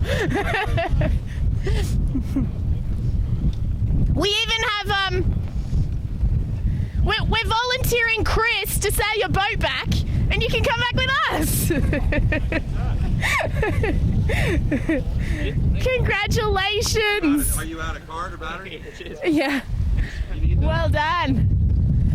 Oh, welcome aboard. We are live. We are live. And all the guys from South Island and everyone from New Zealand's watching. How does it feel to have taken out your first International Moth World Championships? And you won the last race. You've done it in style all week. Yeah, just absolutely stoked to take it out, to be honest. Yeah, it's obviously been a pretty long day on the beach, kind of coming out twice, and I was a bit nervous, you know, but I had to get off that last one and to have a few swims and managed to take it out. It's just an awesome way to finish it. No, I'm absolutely stoked that we didn't finish it on the beach and we finished it out here on the water. No, it's great. Yeah, that's always got to feel good. It was a busy race. I mean, stack after stack, and I think 4 or 5 different people leading and then throwing it in. Did you at any point sort of dial it down a little, or you just kept pushing? No. I think if you dialed it down a bit in these, it'd be your downfall probably, to be honest. Yeah, I actually, in one of my stacks, broke a bit of gear, and I think I got a bit of a cut on my chin. So, yeah, no, it's one of those things that, yeah, I was actually pretty fortunate that the breakage I did wasn't too bad. I just broke one of my control lines, so no, it was a great last race, and stoked to get it around the course in one piece. And on shore, we know Nathan. Even out here, Nathan was shouting up a storm at the race committee in between races, trying to get him to put on another race on. Was a little homer thing going on for the Aussies, getting that final race on, or what? I don't know, to be honest, mate. No, I think the RO's done a great job this week. You know, he's had really challenging conditions, and to get as many races away as he did, you know, full credit to him. He's done well, and no, I'm stoked to finish it out here and not on the beach. No, it's great to come out after this morning when I had probably a bit of a disappointing result. Wasn't too bad, but it must really hurt when a 6th is a disappointing result. Yeah, no, it was more that I pride myself to be able to keep the boat upright occasionally, and I probably did about 15 swims, so I was pretty surprised I got 6th, to be honest. So look, Junior America's Cup, Olympic gold, World Champion, now Moth World Champion. What's next for Burling? We jump back in the 9er now, back in the 49er for a bit of training over the summer, and then back off to Europe and that, and then later in the year back into some AC stuff. So no, it's it just keeps going, and it's great. All right, here you go. This is our Bogan version of champagne. Do you want me to spray it at you, or you can drink it? Spray it at me. I've still got to sail this thing home. You ready? You'll probably find an Bogan action here in Australia. Oh, have a sip. Have a sip. Drink it now, because that's disgusting. Have a sip. Do it. It's we can fine. share it. Oh, bloody good. Oh. I'm just trying to shield the camera. Pete, we'll take you over to your boat, brother. Listen, nice work. Anything you want to say to all your friends, family, fans back home? No, just thanks for the support this week. It's been great to get all your messages, and it's been an awesome week. Hope you enjoyed it. Yeah. We did. Congratulations, Pete Burling, 2015 Moth World Champion. He did it. All right, we'll go take you over there. Okay. Awesome stuff, guys. I'm going for a swim. Why don't you take her in on the Moth? On the Moth. Come on, you don't have to hike hard. How fat do you think I am? Just for the punters out there, Pete, have you got a price on the Moth? It's be a good chance to put a plug in, mate. Yeah, $5 grand on a standard boat. $5 more on a standard boat, I reckon. Yeah. I reckon. Yeah, I'll do it. Yeah. I'm willing to take offers. If you're up for buying a boat, just send me a message. Yeah, just be friends with him on Facebook. Just send him a little congrats. Yeah, exactly. Awesome. Well, let's deliver you onto your victory vehicle, and you can do your lap of honour. Do you want me to take the flag for you? I'll take the flag. You're taking it? All right. Whoa. Yeah, be right. Just trying to save the swim. Oh, how's the blood? Is there much blood coming out? It hurts. Oh, you're fine. It looks like you've smashed it. Give us back home here. A little close up. Yeah. Look at that. You're shivering. I haven't shaved for a while. You're shivering. It's a little cold when you stop. You don't wear much clothes so you can move, sweet. I think we might have to auction off these shirts sprayed by Pete Burling with Jim Beam. Oh, Eddie. Cheers, guys. Well done, Pete. Woo!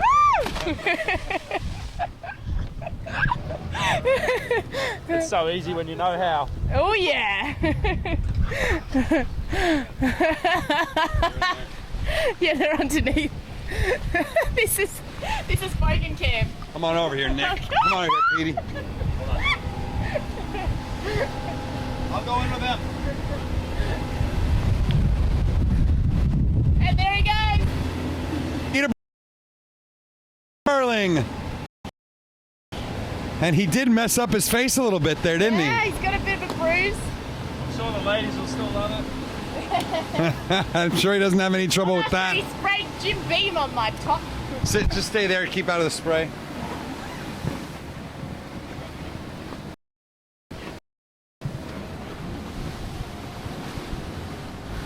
Oh, folks, this is a great time for us to end our coverage. And a massive thank you to Chris Steele for coming out with us today. Also, George Pete earlier. Also, Charlie Heim. Also, Randy. Also, yeah, Jody Shields, Bear. wonderful. Also, I got Bear ready and Oh, our Oracle man. Mike Drummond. Yeah. So huge thanks to all of our guest stars and all helpers and our crew. Whoa. Yeah, that's bad. Get it up, yeah. Are you okay down there, Ronnie? So I tell you what, it took the whole week, but the wheels are fully falling off the bus now. We're going to get back here. This thing's going to burn and then sink at the dock. The house is going down. Chill out. Enough. Chill out. Chill out. Chill out. We got to get this done. Yeah, go nice and slow here. No rush. Perpetual. Oh. It has been a tough week, but there really has been a huge cast of characters that's made it work. Nobody really more than all the folks at the Sorrento Sailing Couta Boat Club have just been really helpful. And I think that without them, you wouldn't have been able to see what you've been able to see all week. This is the first time we've been able to do this in 5 years. The last time the Moths have been broadcast live anywhere was Dubai 2010. So it's a real pleasure to have been able to bring it to you, especially with all from the Sorrento boys and girls. I think in addition, Hugh and Robbie Heim and Pete Osborne and all those guys who not only helped as an organization, but a little Razzie Award again to that media boat driver and Shirley and the CNN mainsail crew. There was just the wrong stuff and just not doing the seaman-like thing, the sailorly thing, and not even the human thing. Yeah, just wrong, and they're wrong and they shouldn't do. The honest thing, the race office did a pretty nice job of together.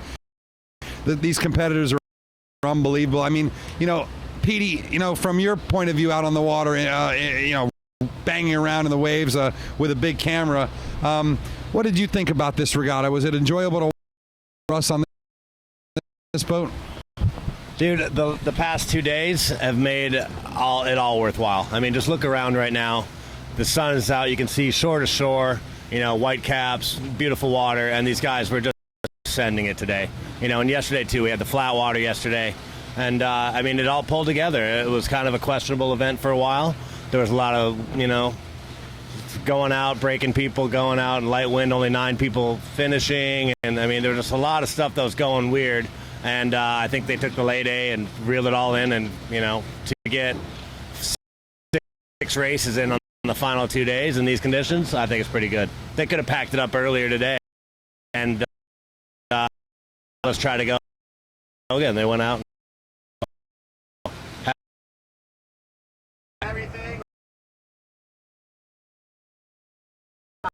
I know, all right. We're at like 5, 4, 3, 2, 1. Let me see Should this. we try and stay? I've got 2. Should we try and stay still and not get any closer and just sign it off? No, because we're in a bad spot right now. That's the problem. It just went. Let's get back in a good spot. Or not? Fuck. Yeah, just keep heading to shore here, Mark.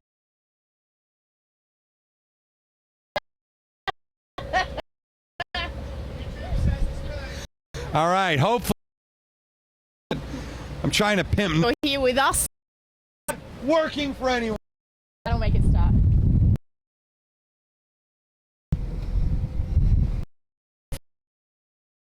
I got 4G too bad. Okay, it's just getting back on. Let me see if you do that. Might be better to go to 4G. 3G, 4G is fine. It's both fast enough. Okay, YouTube says we're good. All right.